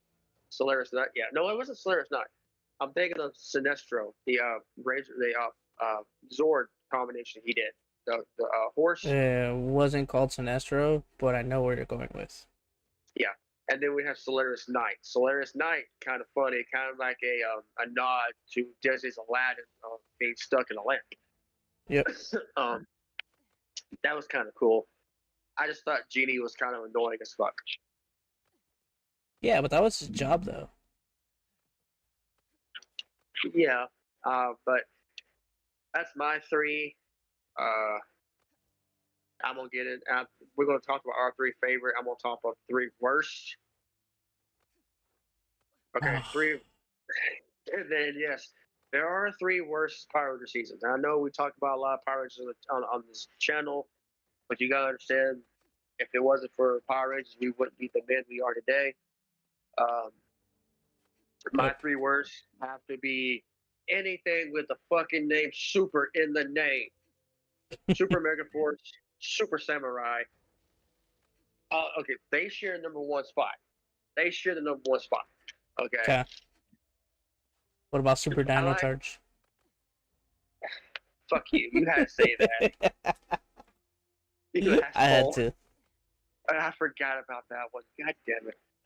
Anyway, yeah, Super Dino Charge is 2. If you have to use the same cast and put Super in front of it and completely waste time when there's other Sentais in that lobby, that what we call the adaptation lobby, waiting to be adapted, and you really, come on, there are so many good adaptations that could have been of Sentai that could be freaking awesome into the Power Rangers universe, and you go Super, oh my god. Like, yeah, Super, the Super Mega Force, Super Samurai, my number 1, Super Dino Charge 2. Just oh my god. Anything with Super in the name. And the third, I hate to say it, I really do. I watched it. I had to say Lightspeed Rescue. Okay. What?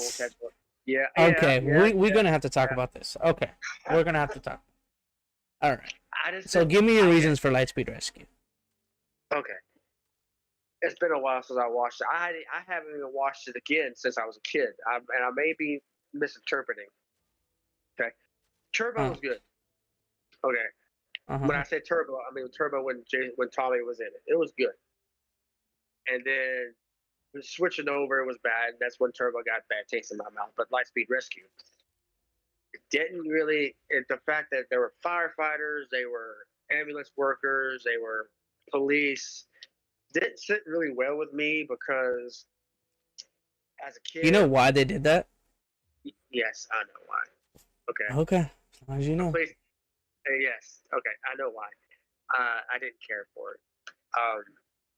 For one reason, I didn't care for it is because Mm-hmm. I had a good and I'm not gonna make this a long story. I'm trying to make it short as possible. I had a good friend that moved in with the family, and his dad was a firefighter, and the only reason why he moved in and lived with us is because his dad died on the job. House Yeah. collapsed on top of him, killed him, and anytime I would turn on Lightspeed Rescue, and he would see a fire truck, and yes, he was my age. He's about like 7, 8, or 9 years old. Anytime he heard the fire trucks, even if on the show or even if in real life, he started to cry. So I would have to listen to, the danger is called the theme song.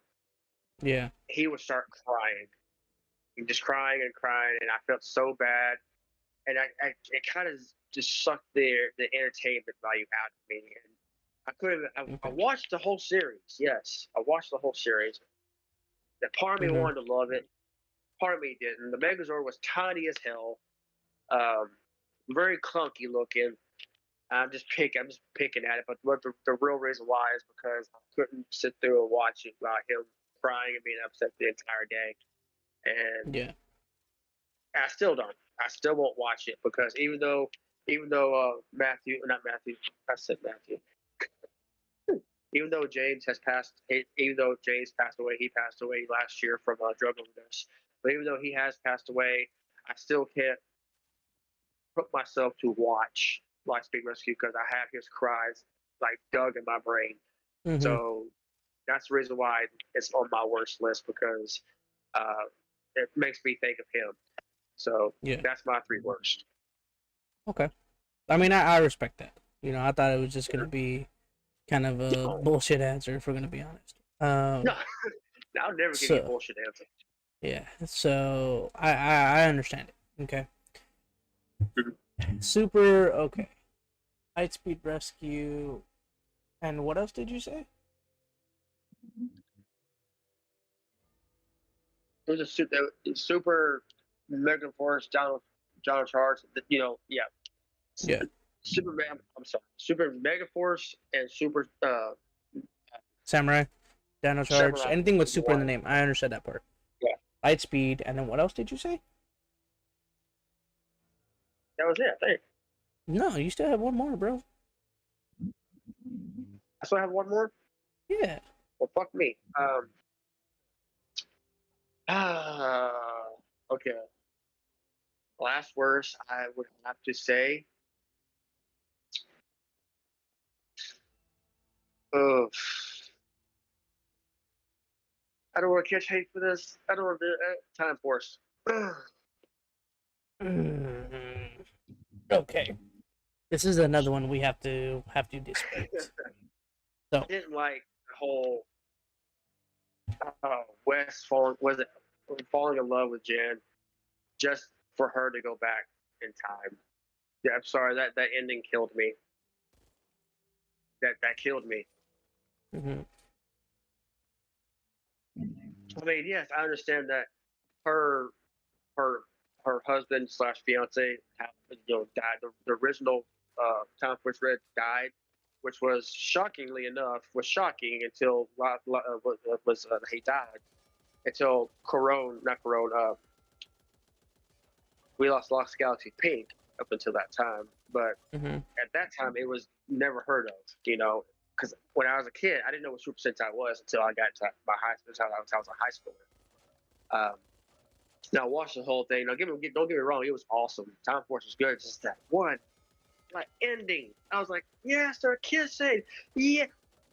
No.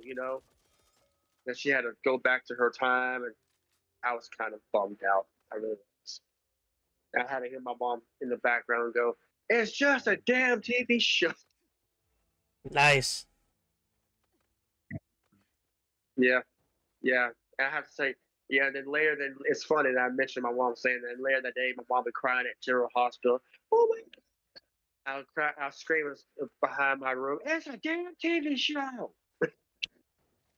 So here's why I didn't like Time Force. Wasn't the fact that they fell in Okay. love. It's Yeah. how can you have two Red Rangers in one show? Oh yes.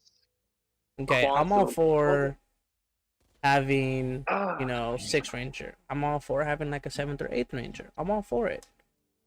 But yes. having two Red Rangers. I understand he was more of like a That's kind of Crimson, you know, yeah. or like a Burgundy, but no, he was a fucking Red Ranger. Let's That's the be real. same thing. That's the same thing with Ninja Storm. Same thing with Ninja Storm. If you I'm don't, gonna don't get with recall. Ninja Storm in a second. So I love the Ninja Storm. I did. Great storytelling because they had the nerd, right? The comic book reader, yeah. basically show you how to morph. And you know that's bad, right? Three misfits, get turned into Power Rangers, which kind of the baseline for the whole Power Ranger thing, right? The whole new Zords and stuff. Understood that. What I didn't like about Ninja Storm was the fact of, again, you have two Red Rangers, you have two Blue Rangers. Okay? Not only that, you have I guess the different versions of the Zords, of the Megazords, come out of a damn shell. Looks like if you ever go to a vending machine, those old school vending machines that you had to Yeah. pop open, those plastic balls. That's what it looked like. You said ball. So Yeah, I know. to me, that wasn't. I didn't like that. But I mean, overall, that show was pretty good. The one that, if you were to tell me, hey, David, you're gonna watch this or you lose everything that you have, right? Is Power Rangers Operation Overdrive. I cannot watch that show for the life of me. I can watch the reunion episode. After that, I will not watch a single episode. Okay, you gave me an idea. Okay, now for those of you watching, yes, we're talking about it a lot. That's who we are. You don't like it, don't care. There are probably some of the most legendary Six Rangers to ever grace the Power Rangers. So, with that being said,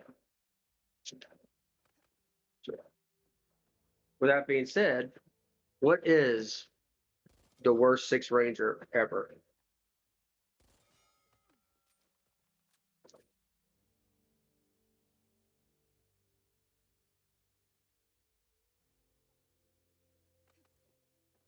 Power Rangers RPM, silver and gold.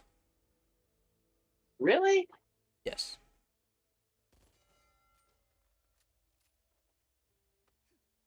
I'll give you my reasons why. Okay. In my opinion, for as long as I've been breathing, as long as I've been watching Power Rangers, okay, so for the 20 odd years that I've been watching Power Rangers, a Six Ranger's job is not only to add suspense, is to add, to the team and be there when things go wrong, okay, as well as to add new formations to the Megazords, okay. And Power Rangers RPM, you do get that. You do get the different versions. You do get the, different things, okay. However, you already have a comic relief in RPM. You have Ziggy. Yeah. Okay. Now, with silver and gold of the RPM Rangers, I felt it was unnecessary to have 7 Rangers. Okay? Because before that was Power Rangers Jungle Fury. And they had all the spiritual Rangers. Shark, Elephant, Bat. I mean, how many did they have? 3, 6, 8. 8. Because you had the three masters, you had the three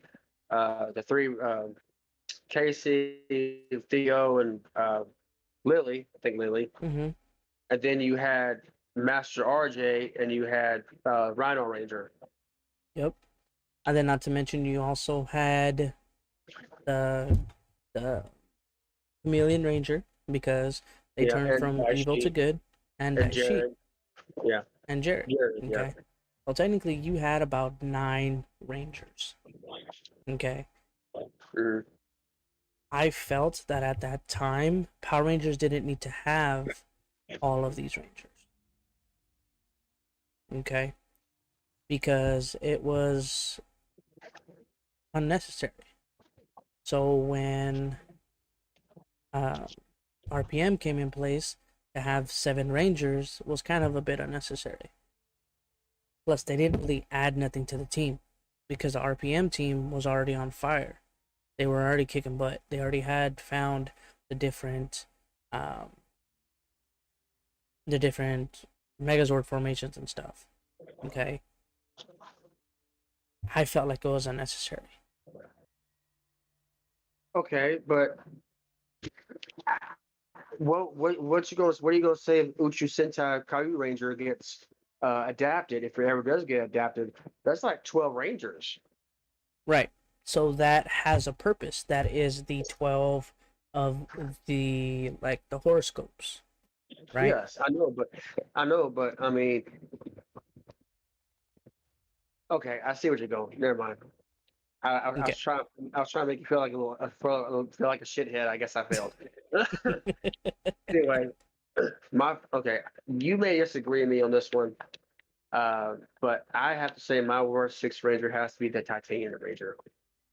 Okay, tell me why. They tried to cash in on the evil Ranger gimmick that they did with Tommy, and it didn't work out very well. I just felt like it was unneeded. It was just not wanted, and it had too much of the Tommy vibe to it. You know, he was evil, then he became good and fought with the Rangers, and for some reason, you know, when the evil Rangers are evil, they're strong as hell, OP as hell, and when they turn good, they eventually start to suck. You know, Almost like they lose half their power. yeah, almost exactly like that. And that's kind of like with the Ninja Storm Thunder Rangers. They were massively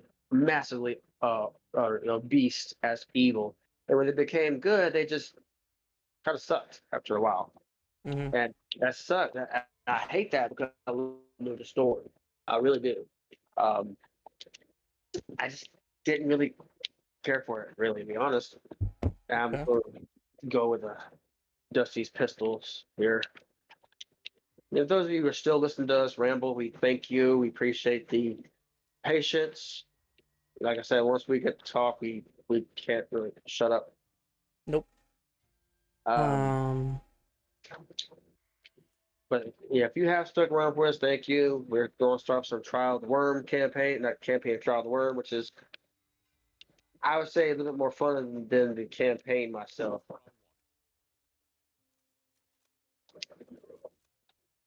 Okay. They have your 870 Express. Ooh, move, bitch. Get out the way. Take it. Okay. And yes, and Jerry did get off the stream. We are kind of working with him right now. Hopefully, we can get him to get on and play with us.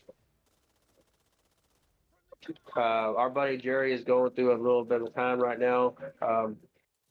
His house that him and his girlfriend were living in at the time, car literally went through it. So they're trying to nestle into a new place, and we all know how hard it is to get into a new place after disaster struck. So, uh, bear with them. I mean, we're trying to, make this a two man show as much as possible, but we are a team, we are a trio, and we decide everything as a unit. But he's gonna hop on, and we're gonna get this, together. Yeah. So, um, but with that being said, you guys, yeah, so just sit back and enjoy. We are doing some Trial of the Worm, so they give us 4 levels that we have to play. And each level gets increasingly hard. I just saw a South Park reference from the movie. Uh-huh. Come look at this wall. Blame Canada. That's funny. If y'all know what we're talking about, then you're awesome. Yeah. If not, then we urge you to go watch the South Park movie when it first came out, bigger, longer, and uncut. So worth the time. Oh, shit. If you get offended, trust us, it's not worth watching. Or do. We don't care either way. Oh shit, there's a tall boy in my ass. I did not know that. Yeah. Currently, I crouched too close to the birds. You ass. I didn't know that the birds were right there. I turn, and as soon as I look at them, bam. She caught me on the counter. Was it me? She caught me dancing on the sofa. Was it me? I even hit the birds. Was it me? Nope. Got no video proof. Kind of did, really. No. That's why it's called edit, my boy. Why it's called edit. Yeah, you would edit something that you fucked up. You did. Okay. Yep, I would. And one of the things, these breakers, I'd rather face an ogre than a breaker. Yeah. The fact that the breakers can jump like that, a real pain in the butt. Oh, my dumbass didn't grab no toolkit. I did. Oh, God. I only have one, though. Oh, that's another thing. You can have toolkits to open up lock chests or doors that don't really have to require, setting an alarm off. Oh, Scour gun skill 40. Oh, I'll take that. Shotguns. Fuck off, it's mine. Yeah, that's you. That's all you right there. Yeah, but Jerry, shotguns are useless. They're in slow reload. I'm gonna tell y'all right now, if you get the right attachments and the right cards, the shotgun reload is like super fucking fast. Yep. I like that, for instance. If healing efficiency.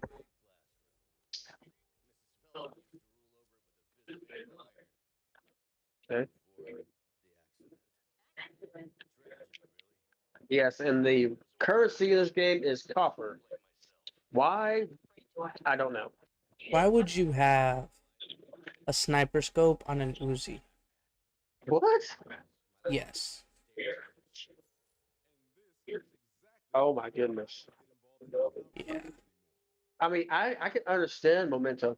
I can understand if you can control the rate of fire, single shot, maybe burst shot. I can understand then, but not full auto. I mean, Yeah. and that's another thing I wish you could control was the rate of fire in this game. Yeah, that would come in pretty handy. Now, I mean, if you like a good burst weapon, people, I recommend the M16 on here. Yeah.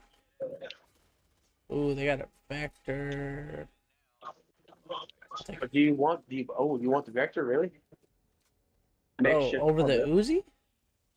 Oh yeah, over the Uzi. Good point. Well, you just tossed the vector back. You didn't want it? Nah.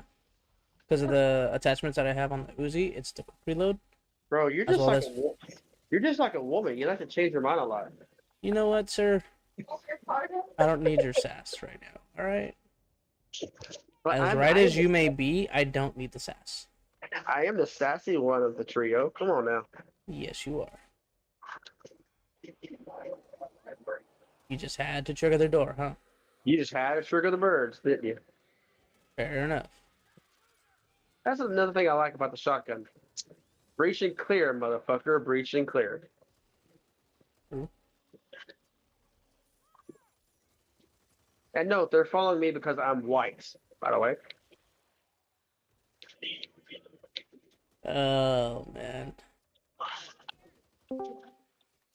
There we go. Jerry's back on. Welcome back, bro. I thought you, you fell off the edge of the world or something. No, my phone died actually, and I had to charge it for a bit. Oh, no worries. No, you're good. We're still streaming. So, now that you're back, so me and Jeremy were talking about, the three best, in our opinion, three best Power Ranger series and the three worst, as well as the three Six Rangers that we don't like. Three worst Six Rangers. My three least favorite Six Rangers.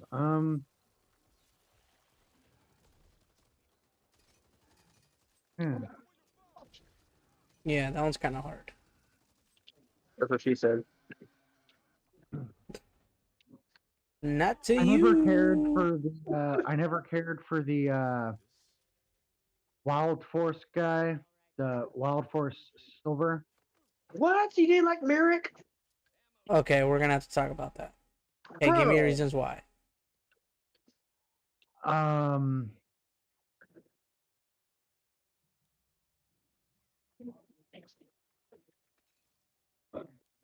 Take your time.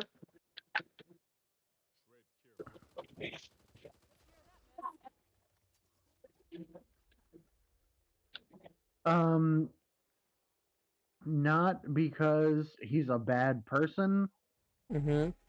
or because his character sucks, Bro. but because of how much they wrote him to be hated when he was first introduced. I'm going to say Quantum Ranger. Okay.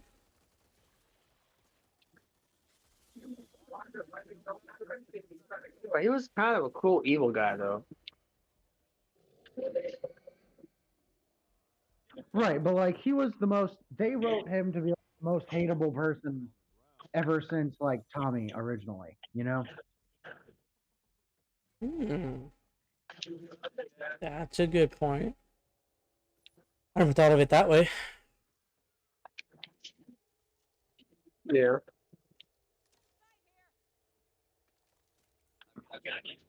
Okay, so we got that down. So, what else? What else you got?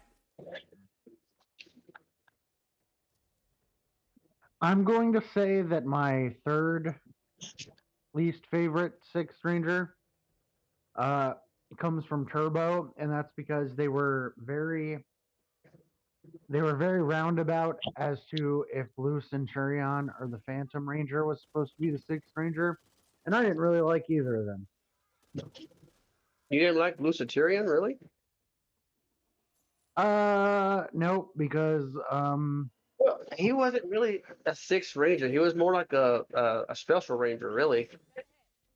I thought he was more of like a mentor, really. Phantom Ranger was the same thing, but I mean,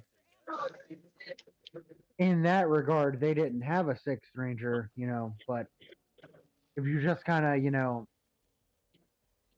distribute the responsibilities of a Sixth Ranger between the two of them, they kind of got the job done. Okay, I see what you're saying.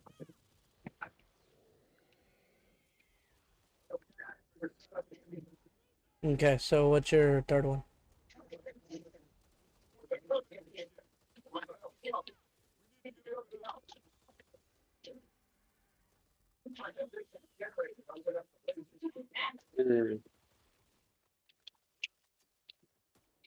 I know for damn sure Gold Zeal is not part of that. I'll be like, if it was, I'd be like, dude, really?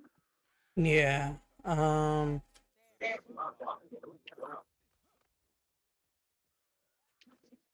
Wait, you said top three, worst six? I only said what's your worst favorite.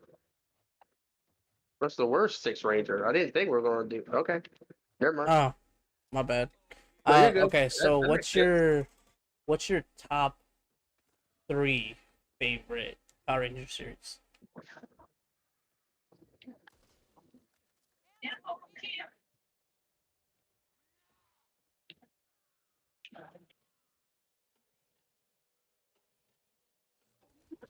The top three. Yeah. What's your top three?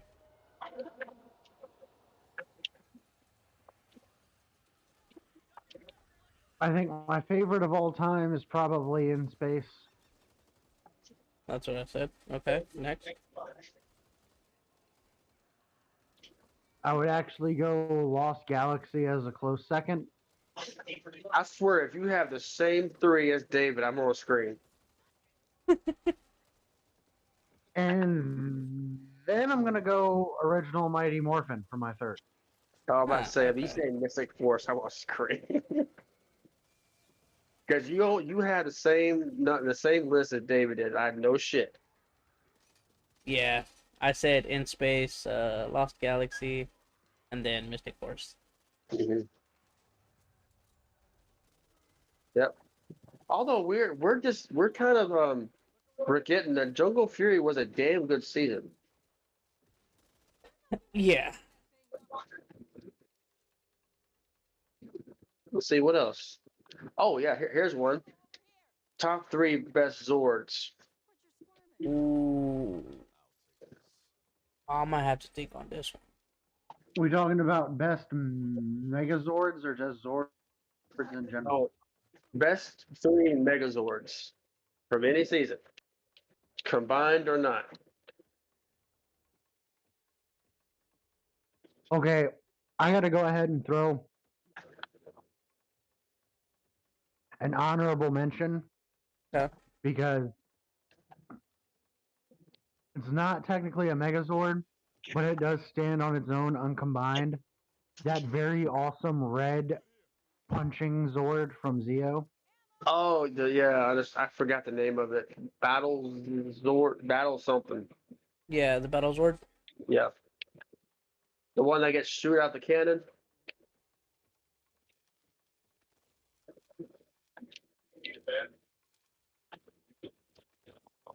Is that the one that gets shot out that giant ass cannon?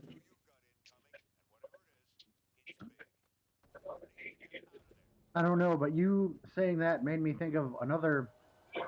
It's not even technically a Zord, but it was sold as one. It's Auric, Auric, the like Zeo god person. Auric. Damn, why can't I remember that?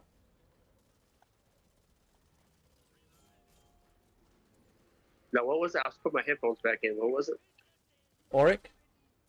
Auric. Auric.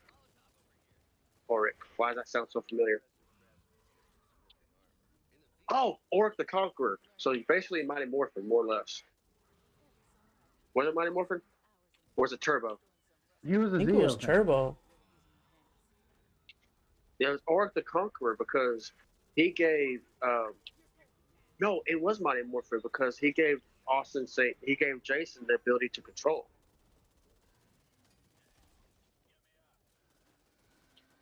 Down. I got you. I got you. Yeah. Yeah, Auric the Conqueror. He was that giant Easter egg island looking head. Yeah. Yeah, him. Yeah, he's from Mighty Morphin. Oh. Yeah. But I agree with you. Auric was a bad mofo. Yeah.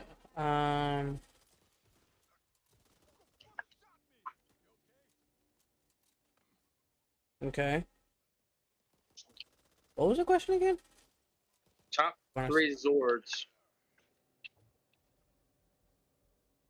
Uh.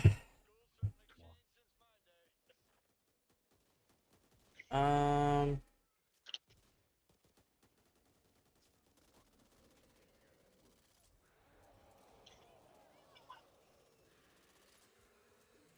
To be honest, I kind of liked the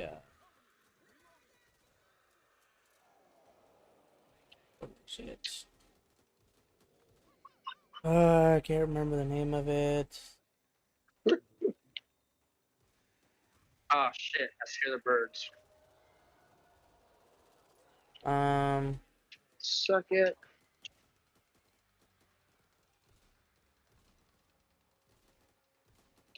to be honest, I liked the Jungle Pride Megazord, the Wolf Jungle Pride Megazord. Um, to me, it made more sense than the actual Jungle Pride Megazord. Which I don't care if I catch 8 for it or not.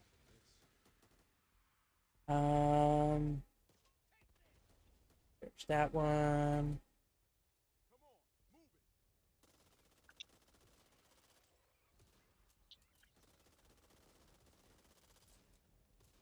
Okay, Jungle Pride. What else you got? The Wolf Pride. Wolf Pride. Okay.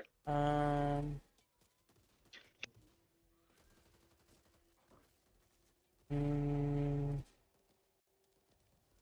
I'm going through like all the seasons.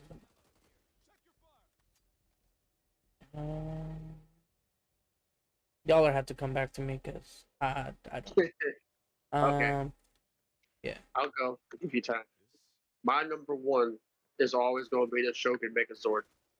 Shogun Megazord is always number one because it's for one, it's the originator of the 5 um, uh, Zeo Megazords, and Mm-hmm. that right there is just awesome in itself. Did his phone die again? Yep.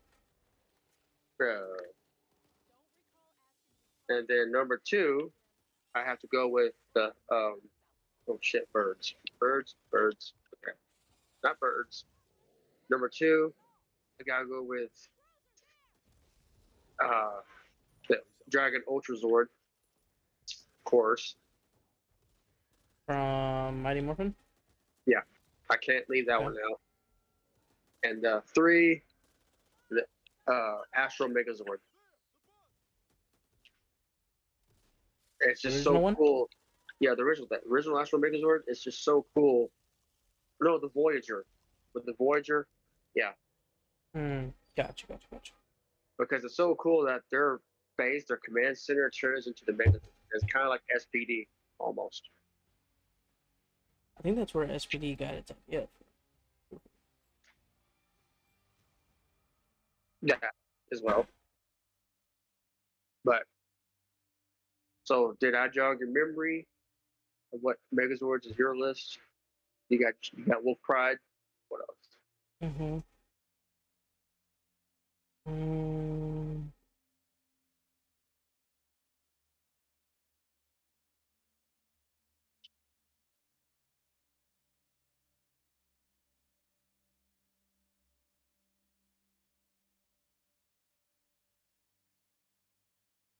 Hello, darkness, my old friend. um, my brain's just not working right now.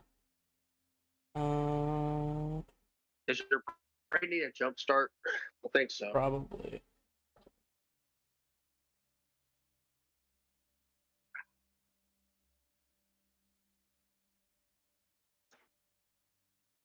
I think what we should do. We've been talking about Power Rangers a lot on the stream. We could jump, however, to something that just happened recently, as in a couple days ago. Mm-hmm. For those of you, everyone who watches, we are, we're Power Ranger fans and nerds all around. But one thing we're huge wrestling fans. So, if y'all haven't been following, Elimination Chamber has just happened recently. I think was it Saturday or Sunday? I think it was Saturday. Saturday. Yeah. So Elimination Chamber happened, and what was your rating from 1 out of 10 of your rating of Elimination Chamber? 1 out of 10. Yeah. Didn't be the best. I give it a solid 7.5. 7.5. I gotta give it a 7.5. So here's why I rank it as such. Because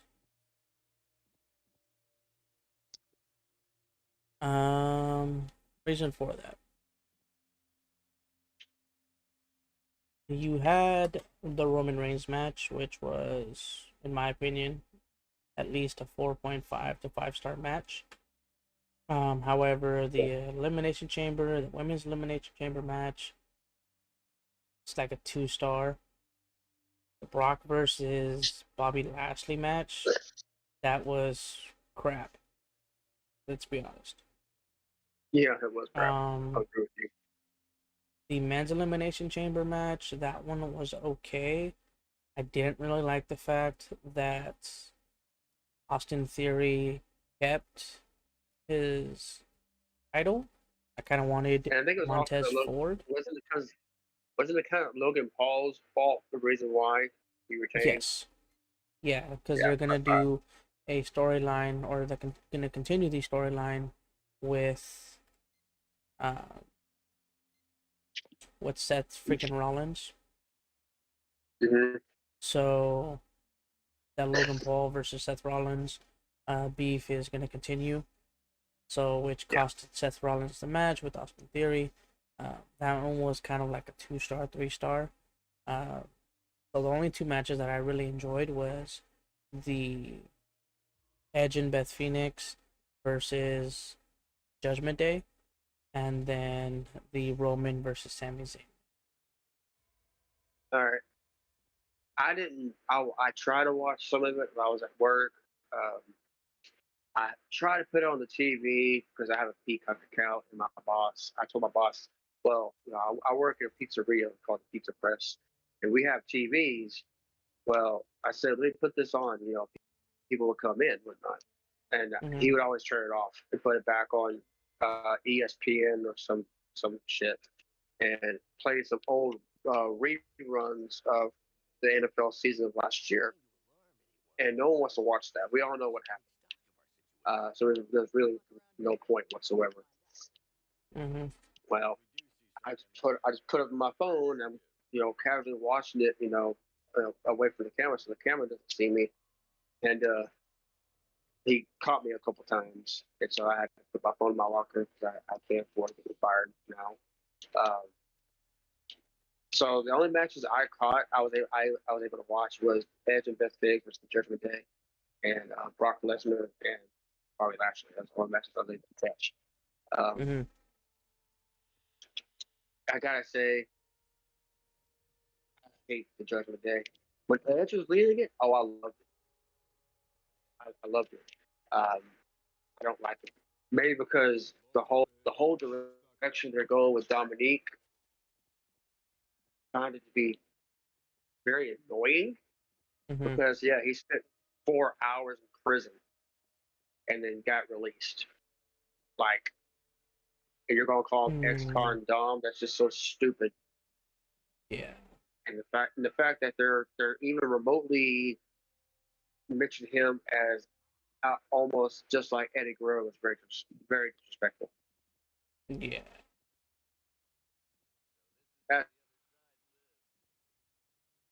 That's it. Whenever he was with Rey Mysterio and tag team Rey Mysterio, I love it. Yeah, don't get me wrong, but that's it. I mean, and then we got Fastlane coming up. Anything can happen at Fastlane. That is true. And then we got WrestleMania, and then WrestleMania Backlash, which is stupid. And then the rest is all downhill. Then we got AEW, which I haven't watched AEW show in about a couple months now. I think I'm behind. I believe you are, sir. So, yeah, as far as my opinion and stuff like that, for Elimination Chamber, 7 ranking, I'll go as high as a 7.5. It wasn't the best. Like I said, they did have a couple matches. If you haven't watched it, they do have a couple of matches that were worth the watch. However, most of the pay-per-view itself was kind of null and void. It wasn't really that entertaining. Um, at least that's just my opinion. Well, I'm Because not gonna with give it. the I'm not gonna give it a ranking because I didn't watch the full thing, so that's fine. right, no, no, that's understandable. For me, I felt that that could have been better. Especially if you have Liv Morgan, who you know damn near did the impossible at Royal Rumble, was the second longest reigning person in the Royal Rumble. And then get put into the Elimination Chamber match, earned her shot at that, and then the uh, storyline go basically nowhere from there.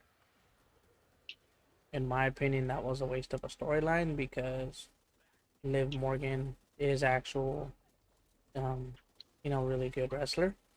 I give her Yeah, props for it because she's the constant underdog, right? yeah, Um, in my opinion, anybody who can go toe to toe with Ronda Rousey despite being hurt because Ronda Rousey doesn't know how to freaking wrestle. She plot is a armor. UFC fighter. Um, that's just again my opinion. Um, so that being said, I feel like you could have had Liv Morgan win the women's elimination chamber match, or you could have also had uh, uh, Yeah, you could have had Raquel Rodriguez, win the match. So it's yeah, just one of those things.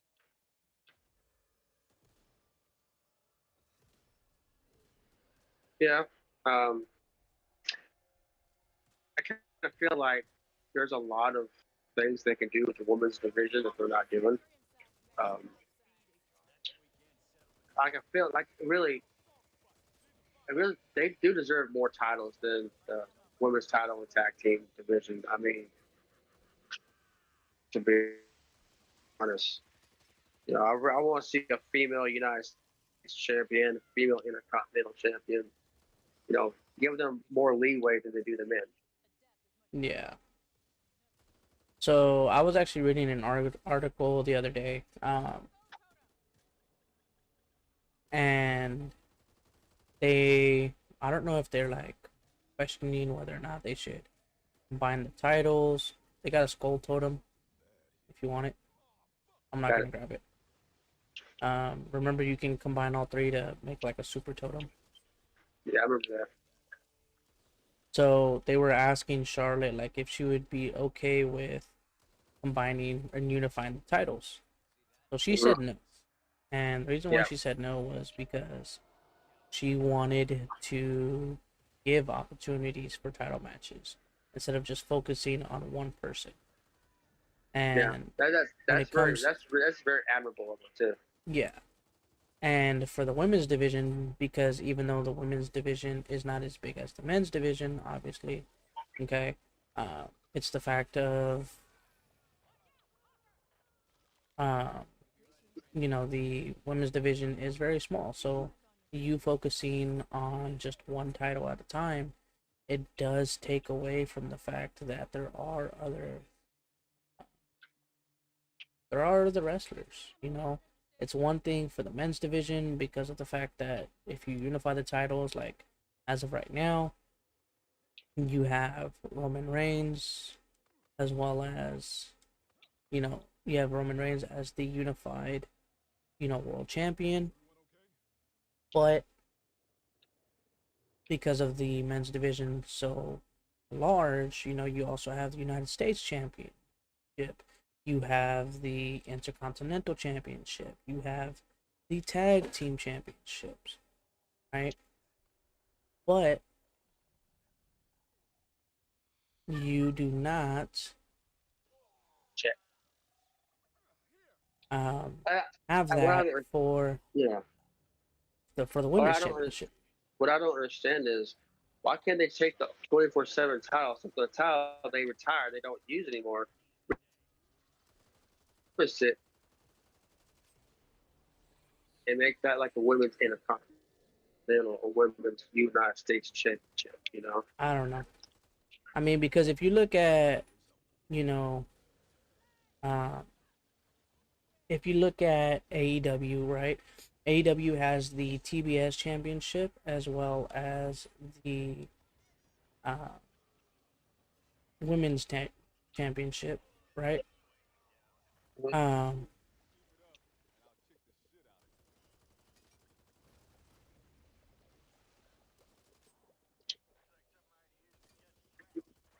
Yeah. um, so you have that as well as that's it. I don't think they have a tag team division. But then let's say you go to New Japan Pro Wrestling, you have the women's division Oh yeah. as well as you also have the you have different versions of the women's championships, as well as I don't believe they have a tag team. Could be wrong. Hmm. And they also, they basically have more than one title when it comes to it, right? But what Um, what what what do you think if USA? Because I mean USA is done told WWE to for them to drop the one of the titles from Roman Reigns because Raw doesn't have a title because Roman Reigns is hogging it all.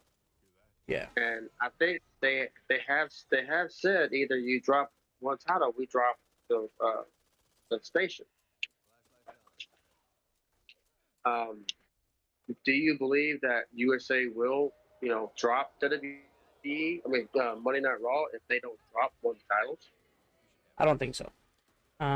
Because I think that they will keep it because of the fact that Monday Night Raw is giving USA its viewership.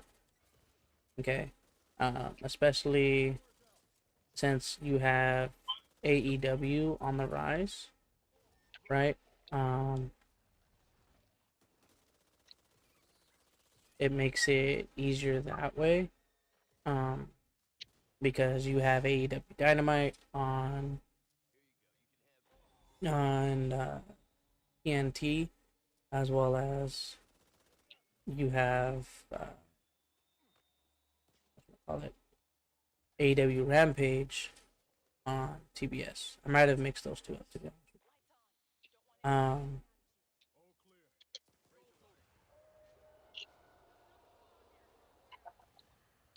Yeah, forget the total. I don't care.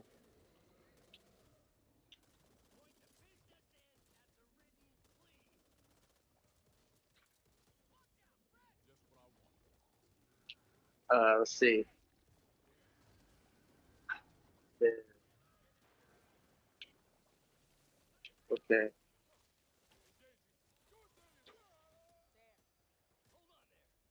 Always moving around.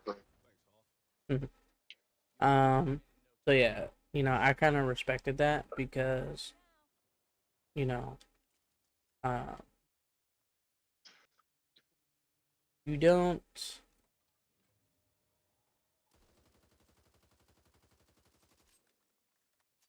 you don't like see a lot of champions like wanting to keep the title um part of the division, more or Yeah. less. So being the fact that Charlotte Flair, even though she was on sabbatical for a certain amount of time, her coming back and basically saying, she doesn't want to unify the titles, I respected that a lot. So I know we were getting off topic for a little bit, but No, you're good.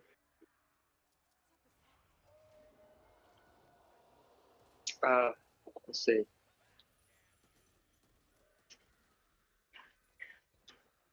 Yeah, they're probably. I mean, I think the only thing that we haven't talked about would be to me Harry Potter, the new Harry Potter Legacy, which in turn sounds fun. I would love to play it. I can't. yeah. So, and for those who are probably thinking, why can you not play? You guys gotta understand, I'm epileptic, so three things that cause the trigger for me to have a seizure is uh, having mass amounts of pain inflicted on my body at once, um, flashing colors, loud noises, and I have an extreme fear of spiders, arachnophobia. Yep. That's what causes me to go into a seizure because of, I mean, and another thing is if someone walks up behind me and scares me and I don't see them coming, I will go into a seizure. That's why I can't do jump scares. I can't do horror movies. Yes, I know I can't do horror movies. It's a big travesty. I understand. I like the writing. I like the thought and concept, but can't do it. That's why. I mean, if I could play Hogwarts Legacy, I think it's called Legacy. Yep. Okay. If I could just play and not have to go in Forbidden Forest and deal with those giant ass spiders, trust me, I would. But I don't want to take that risk with that chance.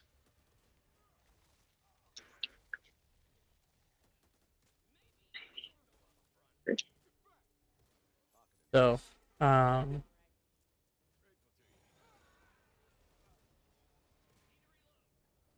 You got 2 totems? Mm-hmm. Okay. Trying to get the third right now.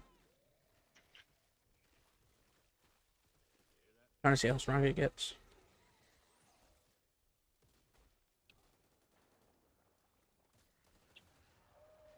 Ew, got snotted all over.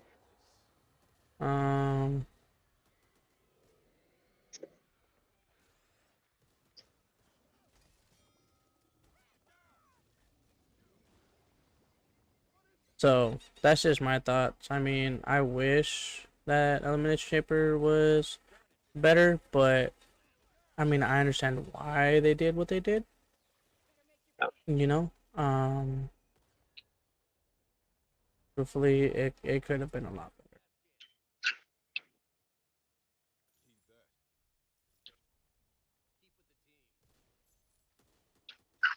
Oh. Maybe I have to cut this stream short because I have to work in the morning. So I actually enjoyed it. I really do. So But we will be posting an episode tomorrow. It just won't be live, but those of you that do follow, as long as you subscribe to the channel, you hit like and subscribe, you will get notified when we do go live or when we post any type of videos. And so make sure to hit that bell. You get all notifications and everything that we do. So, and then you guys can also, if you guys hit the link in bio, you guys can also follow us on Discord.